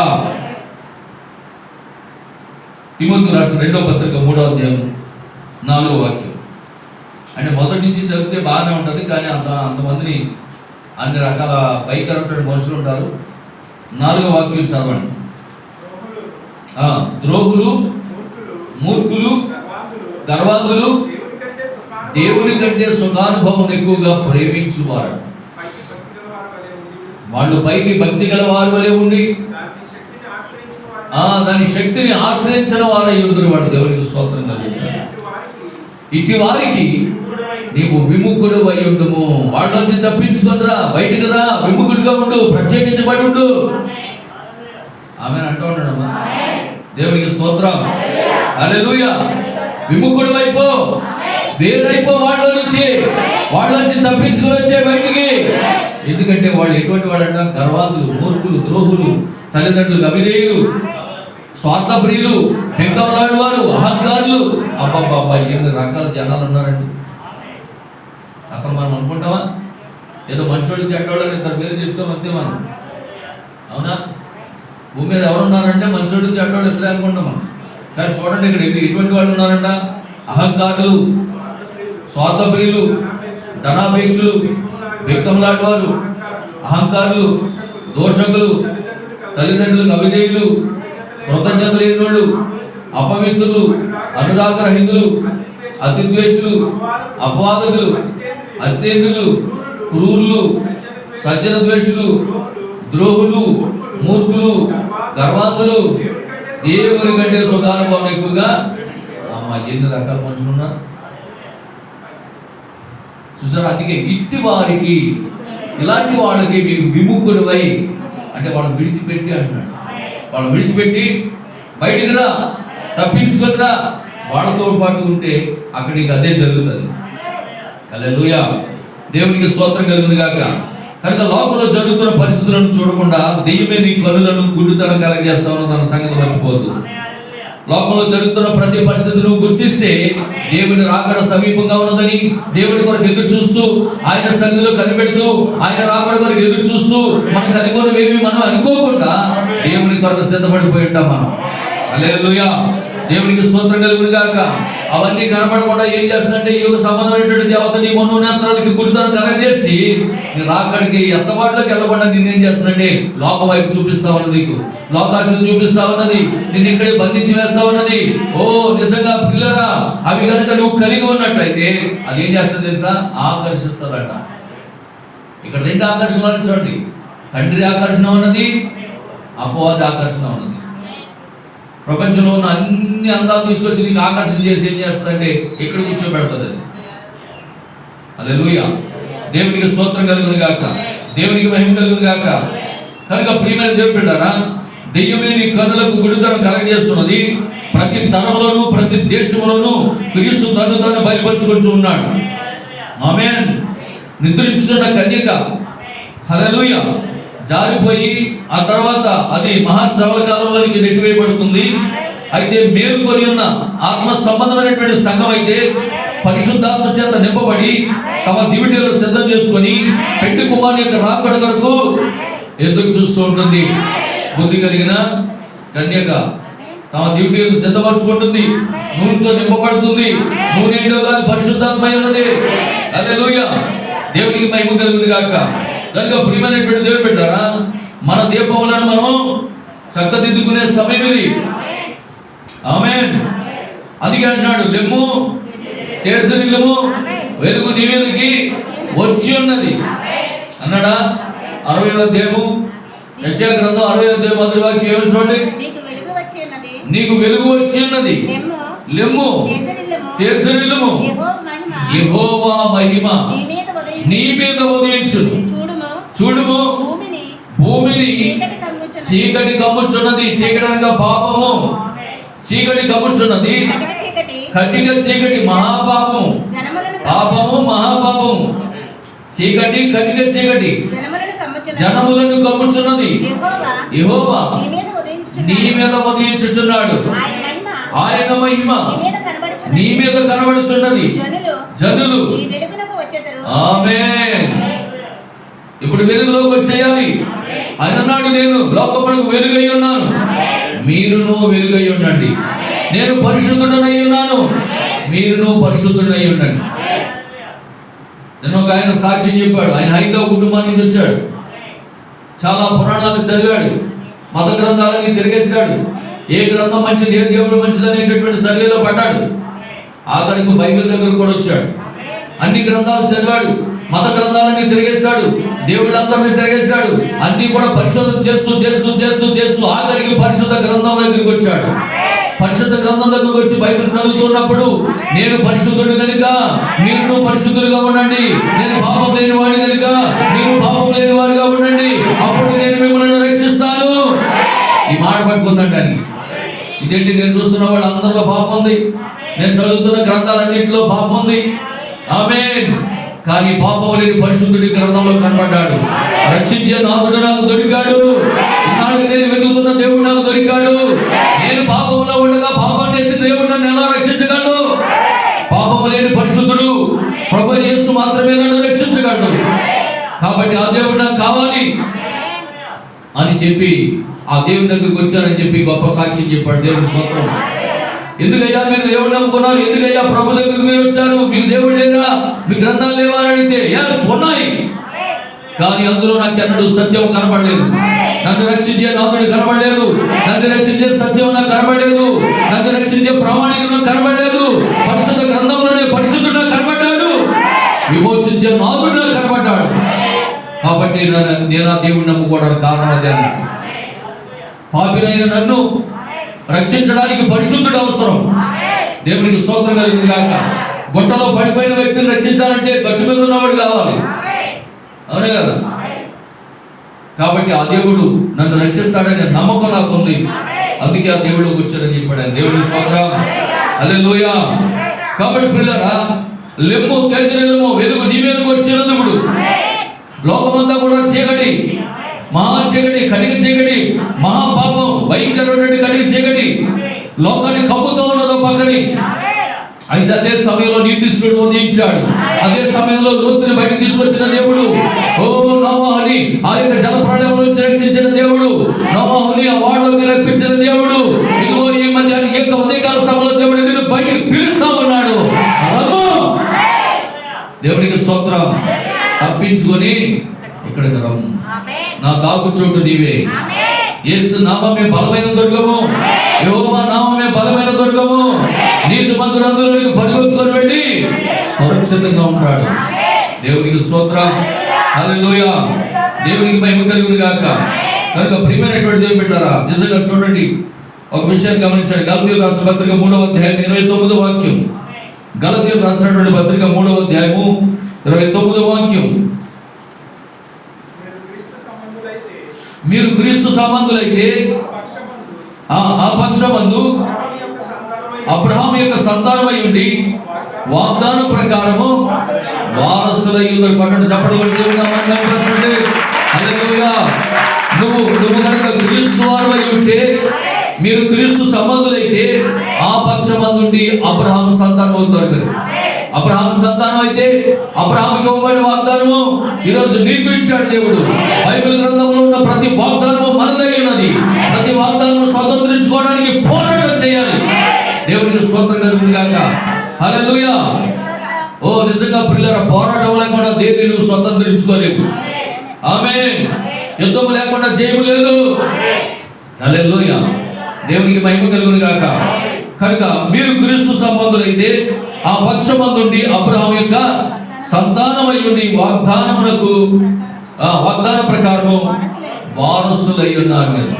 మన వారసులం, దేవుని యొక్క వాగ్దానానికి వారసులం మనం. హల్లెలూయా.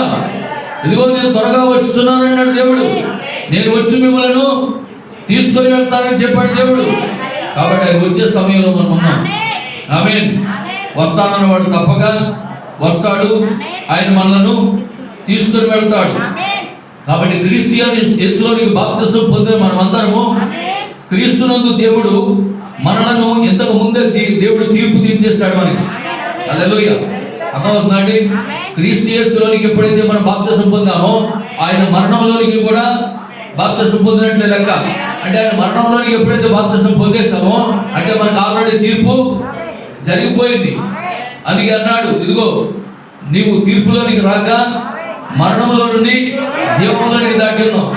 ఎలా దాటి ఉన్నామంటే ఆయనలో మనం ఒక భాగమై ఉన్నాం కనుక, క్రీస్తు యేసులోనికి బాప్తిసం పొందాము కనుక, ఒకే ఆత్మను పాలన చేస్తాము కనుక. ఆమేన్. హల్లెలూయా. కనుక మనమందరం కూడా దేని నుంచి తప్పించుకున్నాం అంటే తీర్పు నుండి తప్పించబడ్డా మనం.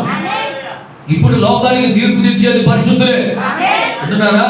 పరిశుద్ధులు లోకములకు తీర్పు తీర్చుదురని మీరు ఎరగరా అంటాడు అపోస్తలుడైన పౌలు గారు. తీర్పులో ఉండరు మీరు. ఒక వధువా, నువ్వు తీర్పులో ఉండవు, నువ్వే లోకానికి తీర్పు తీర్చేదానివిగా ఉంటావు. హల్లెలూయా. దేవునికి స్తోత్రం కలుగును గాక. కనుక క్రీస్తు యేసులోనికి బాప్తిసం పొందిన మనమందరము క్రీస్తునందు దేవుడు మనల్ని ఎంతకు ముందే తీర్పు తీర్చేశాడు. తీర్పులోనికి రాక మరణంలో నుండి జీవంలోనికి దాటి ఉన్నాము. యేసు ప్రభువు అన్నారు, ద్రాక్షవల్లెను నేను, తీగలు మీరు. నాకు వేరుగా ఉండి మీరు ఏమీ ఫలించలేదు. అంటే యేసు మనము ఒకటేనా? ఆయనలో మనం ఒక భాగమేనా? హల్లెలూయా. కనుక ఆయన సంఘము, మరి ఆయన ఒకటే. ఆ కారణాన్ని బట్టి నీ ప్రతి కదలికను ఆయన చూస్తా ఉన్నాడు. నువ్వు చేయు ప్రతి పని ఆయన గమనిస్తా ఉన్నాడు. ఆయన నీ ప్రతి ప్రయత్నాలన్నిటినీ ఆయన ఎరుగును. నోవహు దినములలో, లోతు దినములలో జనుల యొక్క ప్రతి పరిస్థితిని ఆయన ఎరిగి ఉన్నాడు. ఆనాడు తప్పించుకొని బయటకు త్వరపడి రమ్మని పిలిచిన అదే దేవుడు ఈ రోజు లోకంలో నిన్ను తప్పించుకొని రమ్మని నిన్ను పిలుస్తా ఉన్నాడు. ఈ రోజు నీకు హెచ్చరిస్తా ఉన్నాడు. సంఘ శాఖల నుండి బయటకు రమ్మని పిలుస్తా ఉన్నాడు. వాటి సిద్ధాంతాల నుంచి బయటకు రమ్మని పిలుస్తా ఉన్నాడు. వాటి ఆచారాల నుంచి బయటకు రమ్మని పిలుస్తా ఉన్నాడు. త్వరపడి బయటకు రండి. హల్లెలూయా. ఎందుకనగా త్వరలోనే మతము, రాజకీయము యాగమైపోతా ఉన్నది. ఒక దెయ్యపు శక్తిగా మారిపోతా ఉన్నది. హల్లెలూయా. దేవునికి మహిమ కలుగును గాక. అర్థమవుతుందా? పాస్టర్లు అందరూ కలిపి సంఘాలు అమ్మేస్తారన్న సంగతి మీకు తెలుసా? తెలియదు. ప్రవక్త చెప్పాడా చెప్పలేదు? హల్లెలూయా. అవునా? నమ్ముతారా ఎవరైనా? మీ పాస్టర్ గారు మీ సంఘాన్ని అమ్మేస్తారంటే నమ్ముతారా? ఊరుకోండి, మా పాస్టర్ గారు అంత మంచివారు అంటారు కదా. కానీ పాస్టర్లే తమ సంఘాలని రాజకీయానికి, మతానికి అమ్మేస్తారు. మతము రాజకీయం ఏకమైపోయే సమయం ఇది. మతము రాజకీయం ఏకమైపోయి ఏమవుతుంది? దెయ్యం శక్తి అవుతుంది. అర్థమవుతుందా? దేవుడికి స్తోత్రం. ప్రస్తుతం మీ కళ్ళ ముందు కనబడతలేదా? కళ్ళ ముందు కనబడుతున్నాయి లేదా? రాజకీయము, మతము ఐక్యమైపోతుంది. హల్లెలూయా. ప్రవక్త చెప్పిన కార్యాలన్నీ మన కళ్ళ ముందు జరుగుతున్నాయి. ఇవన్నీ జరుగుతున్నప్పుడు మనం గుర్తించాలి, మన విడుదల సమీపమైందని. హల్లెలూయా. కనుక పిల్లరా, మతము రాజకీయం ఏకమై ఒక దేవుడి శక్తిగా మారిపోతుంది. త్వరలోనే మన ప్రవక్త ఎప్పటి నుంచో చెప్పుకొస్తా ఉన్నాడు. మరియు వన్ వరల్డ్ రిలీజియన్ అంటే ఒకే మతం, one world government, one world currency, ఒకే ప్రభుత్వం, ఒకే మతము, ఒకే ద్రవ్యం. ఇవి త్వరలో సమీపపోవు కార్యాలు. అందుకే ఈ ప్రవచన వాక్యములు చదువువాడు, వినువాడు, వాటిని విని గైకొనివాడు. గైకొనకుండా చదివేసి వినేసి మాట్లాడుకుంటే కూడా ఉపయోగం లేదు. గైకొనివాడు, వాటి ప్రకారం జీవించేవాడు. ప్రవక్తల చెప్పాడు కాబట్టి కాలంలో జరుగుతుందని నమ్మేవాడు, వాడు ధన్యులాడు. దేవుని స్తోత్రం. హల్లెలూయా. దేవునికి మహిమ కలుగును గాక. కనుక తీర్పు అనేది లోకం మీదకి రాకముందే వర్తమానం నీ యొద్దకు వచ్చింది. నీవు నమ్మితే రక్షించబడతావు, లేని ఎట్లా అగ్నికి ఆహుతవుతావు. దీపం ఉండగానే ఇల్లు చక్కబెట్టుకోమని బైబిల్ చెప్తుంది. ఆమేన్. ఒకసారి రోమపత్రికలకు వెళ్ళి ముగిద్దాం.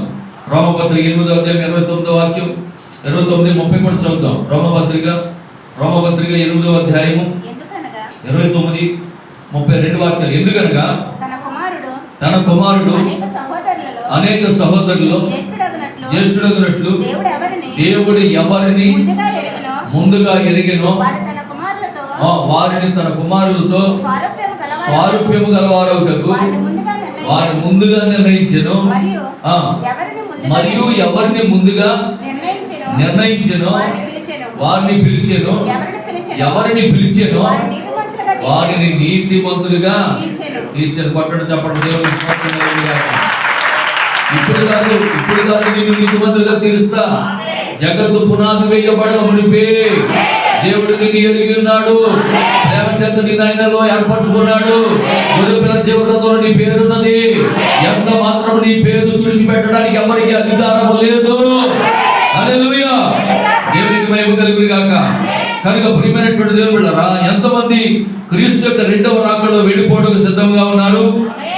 ఇదివరకే దేవుడు నిన్ను ఏర్పరచుకున్నట్లయితే, నిన్ను తీసుకొని వెళ్ళటకు వారికి ఇష్టమైతే ఆమేన్. ఎవరు నిన్ను ఆపలేరు. ఏ శక్తి నిన్ను ఆపలేరు. ఏ కాంక్రీట్ బిల్డింగ్ కూడా నిన్ను ఆపలేదు. ఉన్న పాటనే రెప్పపాటనే దేవుని పిలుపు కడమర శబ్దం మోగినప్పుడు, ఆయన స్వరమును విన్నప్పుడు ఆయన వలె నువ్వు మారిపోతావు. హల్లెలూయా. ఇప్పుడు మనం ఏమై ఉన్నామో మనకి ఎవరికి అర్థం కావట్లేదు. కానీ ఒక దినాన్ని మనం ఏమై ఉన్నామో మనకు అర్థమవుతుంది. అప్పుడు ఆయన ఉన్న పాడముగానే రెప్పపాటులో ఆయన మహిమ శరీరంలో కలిగినట్లుగానే మన ఈ శరీరాన్ని విడిచిపెట్టి మహిమ శరీరాన్ని ధరించుకొని ఆయన దగ్గరికి వెళ్ళిపోతా ఉంటాం. ఆయన పోలి ఉండమంట మనం. హల్లెలూయా, దేవునికి స్తోత్రం కలుగును గాక. దేవునికి మహిమ కలుగును గాక. ఆమేన్. కనుక ప్రియమైనటువంటి దేవుని బిడ్డలారా, నిజంగా ఏ శక్తిని నాపలేదు అంటున్నారు. ఎంతమంది ఆనందిస్తున్నారు ఈ యొక్క ఉదయకాల సమయంలో. హల్లెలూయా. ఓ, నేను ఇదివరకే నీతిమంతునిగా తీర్చేశాడు దేవుడు. గొర్రెపిల్ల జీవగ్రంథమందు నీ పేరు ఆల్రెడీ ముద్రించున్నది. ఆమేన్. కాలం యొక్క అంతమందు మనం ఉన్నాము. ఆమేన్. మనం ఎక్కడున్నాము? క్రీస్తులో సురక్షితంగా ఉన్నామన్న సంగతి గుర్తుంచుకోండి. ఎఫెసీయులకు రాసిన పత్రిక 2వ అధ్యాయం 5వ వాక్యం. ఎఫెసీయులకు రాసిన పత్రిక 2వ అధ్యాయం 5వ వాక్యం. ఆయనను దేవుడి కరుణా సంపన్నుడై ఉండి మనము మన అపరాధముల చేత చచ్చిన వారమైనగా మన ఎడల చూపిన తన మహాప్రేమ చేత క్రీస్తుతో కూడా బ్రతికించెను. కృపచేత మీరు రక్షించబడి ఉన్నారు. పట్టడు చెప్పండి. హల్లెలూయా, దేవునికి స్తోత్రం కలుగును గాక. మనకున్న ఆరోగ్యాలు బట్టు, మనకున్న అందాన్ని బట్టు, మనకున్న డబ్బులు బట్టు మనం రక్షించబడలేదండి. అర్థమవుతుందండి? నిజంగా ఎంత దాదాపుగా సంవత్సరంన్నర అయిపోయిందా కరోనా వచ్చి? సంవత్సరంన్నర అంటే సంవత్సరంన్నర అయిపోయింది కరోనా వచ్చి. ఎంత అద్భుతం అంటే, మరి మన సంఘంలో కూడా ఎవరికి కూడా ఏ మరణము లేదండి. అవునా కదా? కరోనాతో ఎప్పుడు మరణించలేదు మన సంఘం. దేవుని స్తోత్రం. ఒక రకంగా చెప్పాలంటే కరోనా కూడా ఎవరికి సోకలేదు. కరోనా కూడా కాదు అది. జ్వరం వచ్చి చెప్తే నీకు ఏదో పాజిటివ్ అని చెప్పారు తప్ప ఒరిజినల్గా కరోనా సోకింది కాదు. దేవునికి స్తోత్రం. ఒకవేళ ఇందుకే సోకిన ప్రభు యొక్క వాగ్దానం వదువు పొంది నిన్ను స్వస్థపరిచి యెహోవాను నేను. దేవునికి స్తోత్రం. మరి నిజంగా అలాంటి సందర్భాన్ని బట్టి మీరు కృపచేత రక్షించబడిన పాపలు అన్నాడు లేదా? మీరు కృపచేతనే 8వ వాక్యం కూడా చదవండి. 8వ వాక్యం 2వ అధ్యాయం 8వ వాక్యం. మీ విశ్వాసము ద్వారా కృపచేతనే రక్షింపబడి ఉన్నారు. ఇది మీ వలన కలిగినది, మీ డబ్బు వల్ల కలిగింది కాదు, మీ శక్తి వల్ల కలిగింది కాదు, మీ ఇమ్యూనిటీ పవర్ వల్ల కలిగింది కాదు. మీరు పొద్దున సాయంత్రం రాత్రి తీసుకునే చికెన్ వల్ల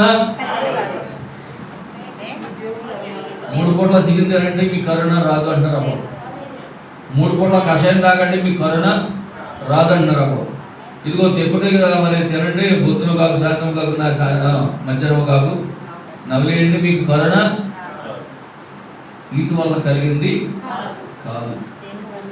ఇది మీ వల్ల మీకు కలిగినది కాదు.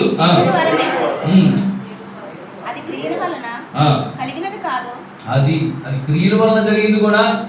మనం ప్రతి ఆదివారం వస్తున్నాం, ప్రతి శుక్రవారం ఉపవాస ప్రార్థన, ప్రతి శనివారం విజ్ఞాపన ప్రార్థన, 3 రోజులు ప్రార్థన వస్తున్నాం. ప్రభా ఇలా వస్తున్నాం కాబట్టి నన్ను కాపాడు ప్రభు అంటావా? లేదు, అది కాదు. మీ క్రియల వల్ల కాదు. ఏదో కరోనా సమయంలో ప్రభా నేను అది ఇచ్చాను ఇది ఇచ్చాను అందువల్ల నన్ను కాపాడవు ప్రభా, లేదు, అది కాదు. హల్లెలూయా. సంవత్సరానికి ఒకసారి పేదవాళ్ళకి నేను అది చేశాను ప్రభా ఇది చేశాను ప్రభా, అది కాదు. నువ్వు చేసింది ఏది కాదు. అసలు నీ క్రియల వల్ల కాదు నువ్వు రక్షించబడింది, మీ విశ్వాసం వల్ల కాదు, కేవలం దేవుని కృప వల్ల. 9వ వాక్యం, 9వ వాక్యం.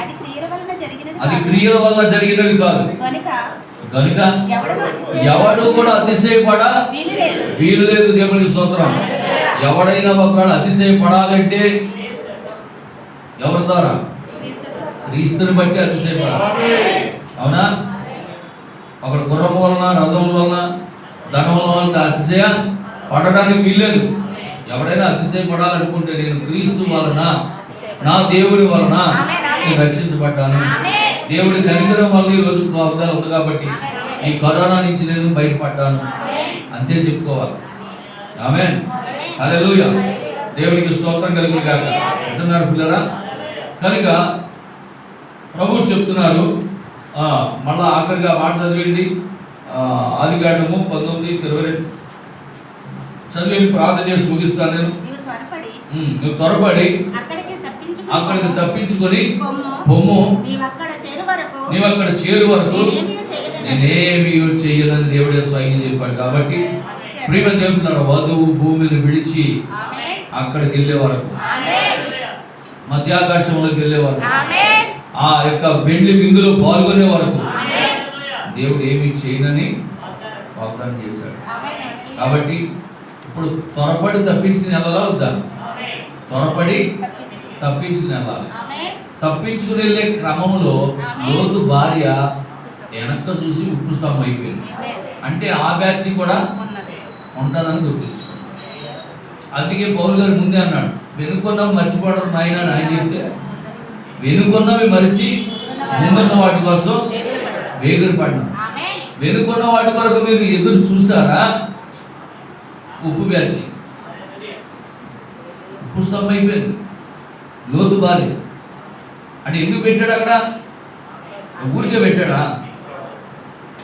లోతు భార్య ఊరికే పెట్టాడా? అంటే వెనక ఉన్న వాటి వరకు కూడా చూసే బ్యాచ్ ఉంటారు. కాబట్టి అగ్నిదానం కూర్చున్నప్పుడు వాడు కూడా అలా కాలిపోతారు. అని అలా చూడొద్దు అంటున్నాడు పౌలు గారు. దాన్ని హెచ్చరించాడు. అలా జరిగింది కాబట్టి ఆదిలో అలా జరిగింది కాబట్టి వెనుకున్నావు మర్చిపోండి. నేను కలిగి ఉన్నది ఏది నాది కాదు ప్రభువా, నీవిచ్చినయే. హల్లెలూయా. దేవునికి స్తోత్రం కలుగును గాక. అది ఏది నన్ను ఆపడానికి వీల్లా, ఎత్తబాటులో ఏది కూడా ఆపడానికి వీల్లా. నా బిల్డింగ్ ఆపడానికి వీల్లా, నా కారు ఆపడానికి వీల్లా, నా సంఘం ఆపడానికి వీల్లా. అంటున్నారా? దేవునికి స్తోత్రం. ఏది నిన్ను ఆపలేదు. కాబట్టి ధైర్యంగా త్వరపడి తప్పించుకొని విముఖుడు వైపుతూ లోక కార్యాల నుంచి బయటకు వచ్చేసేది. సంఘం నిలువెచ్చని స్థితిలోకి వెళ్ళకుండా మరి దేవుని సిద్ధమైతే ఇక వచ్చే వారం నుంచి మన ప్రార్థన కంటిన్యూ జరిగితే నేను నమ్ముతున్నాను. ఒకవేళ ఈ కర్ఫ్యూ కనుక ఎత్తివేస్తే యథావిధిగా మనకి 9:30కి ఆరాధన వచ్చే వారం నుంచి జరుగుతుంది. ఓకేనా? కర్ఫ్యూ కనుక ఎత్తలేదు అనుకోండి మళ్ళీ ఆదివారం 6 గంటలకి ఆరాధన ఉంటారు. అందరూ రాగలనుకోండి. పాపం రాగలిగిన వారు, ఆసక్తి కలిగిన వారు, ఆత్మీయ స్థితిలో ఉన్నవాళ్ళు, ఆత్మీయ ఆకలి దాహం ఉన్నవాళ్ళు ఎలాగైనా వచ్చేస్తారు. హల్లెలూయా.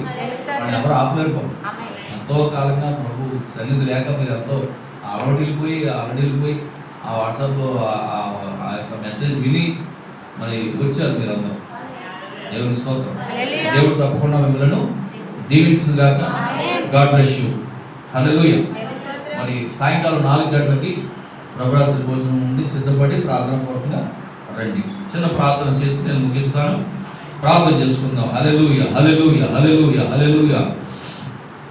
దేవానికి స్తోత్రం, స్తోత్రం, స్తోత్రం, స్తోత్రం. Praise the Lord. హల్లెలూయా, హల్లెలూయా, హల్లెలూయా, హల్లెలూయా. నీవు తప్ప నాకు ఈ లోకంలో ఎవరున్నారయ్యా, నీవు తప్ప నాకు ఎవరికి చెప్పే లేదయ్యా.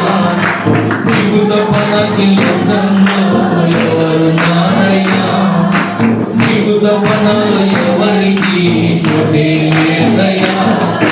దావీదు కుమారుడా నన్ను దాటిపోకయ్యా, నజరేతు వాడా నన్ను విడిచిపోకయ్యా. దావీదు కుమారుడా నన్ను దాటిపోకయ్యా, నజరేతు వాడా నన్ను విడిచిపోకయ్యా. నీకు తప్ప నాకు ఈ లోకంలో ఎవరున్నారయ్యా, నీకు తప్ప నాలో ఎవరికి చోటే లేదయ్యా. నా తండ్రి నన్ను మరచిపోయినా, నా తండ్రి నన్ను విడచిపోయినా, నా తండ్రి నన్ను మరచిపోయినా, నా తండ్రి నన్ను విడచిపోయినా, తల్లిదండ్రి నీవై నన్ను లాలించవా, తల్లిదండ్రి నీవై నన్ను లాలించవా. దావీదు కుమారుడా నన్ను దాటిపోకయ్యా, నజరేతు వాడా నన్ను విడిచిపోకయ్యా. దావీదు కుమారుడా నన్ను దాటిపోకయ్యా, నజరేతు వాడా నన్ను విడిచిపోకయ్యా. నీకు తప్ప నాకు ఈ లోకంలో ఎవరున్నారయ్యా, నీకు తప్ప నాలో ఎవరికి చోటే లేదయ్యా. నీకు తప్ప నాకు ఈ లోకంలో ఎవరున్నారయ్యా, నీకు తప్ప నాలో ఎవరికి చోటే లేదయ్యా. దావీదు కుమారుడా నన్ను దాటిపోకయ్యా, నజరేతు వాడా నన్ను విడిచిపోకయ్యా. దావీదు కుమారుడా నన్ను దాటిపోకయ్యా, నజరేతు వాడా నన్ను విడిచిపోకయ్యా, నజరేతు వాడా నన్ను విడిచిపోకయ్యా. హల్లెలూయా. అవును ప్రభువా, నీకు తప్ప నాకు ఈ లోకంలో ఎవరున్నారు ప్రభువా, నీకు తప్ప నాలో ఎవరికి చోటు లేదయా అని పాడుకునే మా జీవితాల్లో ఇంకా ఏవైనా లోటుపాట్లు ఉన్నాయేమో సరిచేయండి ప్రభువా. ఇదిగో తప్పించుకొని ఇక్కడికి త్వరగా రమ్మని నాయన నీ వాక్యం సెలవిస్తూ ఉన్నది ప్రభువా. నిశ్చయముగా నాయన ఈ లోకం యొక్క పరిస్థితిని మేము గమనిస్తూ ఉన్నాం. నీవు చెప్పినట్లుగానే లోకాసువార్తలో నువ్వు చెప్పినట్లుగానే ఓ నిజంగా నోవాహు దినాల్లో ఏం జరిగిందో, లోతు దినాల్లో ఏం జరిగిందో అదే ఇప్పుడు జరగబోతూ ఉన్నది ప్రభువా. భయానకమైనటువంటి పరిస్థితినైనా లోకంలో కనబడుతూ ఉన్నది ప్రభువా. కనుక ఇలాంటి భయంకరమైనటువంటి నాయనా లోకంలో నుండి ప్రభువా తప్పించుకోమని నువ్వు సెలవిస్తూ ఉన్నావు, బయటికి రమ్మని పిలుస్తూ ఉన్నావు ప్రభా. ఆ దుష్టులకి నీవు విముఖుడు అయి ఉండేవంటున్నావు ప్రభా, వారిలో నుండి మీరు ప్రత్యేకపరచబడి అంటున్నావు ప్రభా. దేవా ఆ విధంగా ప్రత్యేకంగా ఉండడానికి సహాయం చేయండి అయినా. ఈరోజు మేము రక్షింపబడ్డామంటే, ఈరోజు అయినా ప్రభా మేము ఇంకా ఈ రోజు ఇలా బ్రతికున్నామంటే అది మా విశ్వాసం కాదు, మా క్రియలు కాదు అయినా, కేవలం కృపచేతనే అని పౌలు గారు తన పత్రికలో ఎపిసోడ్ రాసిన పత్రిక 2వ అధ్యాయంలో నాయన 5 నుంచి 8, 9 వాక్యాల వరకు చదువుకున్నప్పుడు ప్రభా మేము దాన్ని గ్రహించాము నాయన. ఈరోజు మీ కృపలో మేము రక్షించబడ్డాం ప్రభా. దేవానికి స్తోత్రములు. నిత్యంగా చేరువచ్చిన ప్రజలను దీవించండి, ఆశీర్వదించండి, మీరు బలపరచండి ప్రభా. ఆశ కలిగిన ప్రాణం తృప్తిపరుస్తాను. ఇదిగో నీ సన్నిధి ప్రభా ఎంతో మంది బిడ్డలు ఆశ కలిగి ఉదయాన్నే వేకుని ప్రభా 6 గంటలకు వచ్చి ఉన్నారు దేవా. నిత్యంగా దీవించండి, ఆశీర్వదించి మీరు బలపరచండి. అలాగే నాయన ఇక్కడ ఎవరైనా బలహీనుంటే యేసు నామములో వారికి బలం పొందుకొని వెళ్తున్నారు. అనారోగ్యంతో వచ్చిన వారు ఆరోగ్యవంతులుగా మారిపోయి వెళ్తారు. బంధకాల్లో ఉన్న వారికి విడుదల దయచేయండి. సాధారణ శక్తులు పీడించబడుతున్న వారికి విడుదల దయచేయండి. నెమ్మది లేక వచ్చిన వారు నెమ్మది పొందుకొని వెళ్తున్నారు. సమాధానం లేక వచ్చిన వారు సమాధానం పొందుకొని వెళ్తున్నారు. అలాగే విదేశాల్లో ఉన్న మా ప్రశస్త సహోదరులు ఈ లైవ్ ద్వారా యూట్యూబ్ ద్వారా వీక్షిస్తున్నటువంటి ప్రతి ఒక్కరిని దీవించండి ఆయన, ఆశీర్వదించండి, రాకడికి సిద్ధపరచండి ప్రభా. దేవానికి స్తోత్రాలు వందనాలు చెల్లిస్తూ మరలా నీ చిత్తమైతే సాయంకాలం జరుగుతున్నటువంటి లార్డ్ సభలో ప్రభా పాల్గొంపులు పొందే కృప మా అందరికీ దయచేయమని, దీవించి ఆశీర్వదించి పంపించమని ప్రభు యేసుక్రీస్తు నామములో ప్రార్థించి స్తుతించి వేడుకొంచున్నాము తండ్రి. ఆమేన్. మన ప్రభు యేసుక్రీస్తు వారికి కృప, దీవెన, సందేశ, హాసం ఇక్కడ చేరిన మనకు సకల పరిశుద్ధులకు మరి ముఖ్యంగా ఈ పునరుత్థాన ఆరాధనలో పాల్గొని పొందిన మనందరికీ నీ సదా దేవుడితో నడిపించి ఈ వారమంతా కాచి కాపాడును గాక. ఆమేన్. Praise the Lord. God bless you. ప్రభు మిమ్మల్ని అందరూ దీవించును గాక. అందరికీ వందనాలు. God bless you. Praise the Lord. సాయంకాలం 4 గంటలకు వచ్చినాను. ఓకేనా?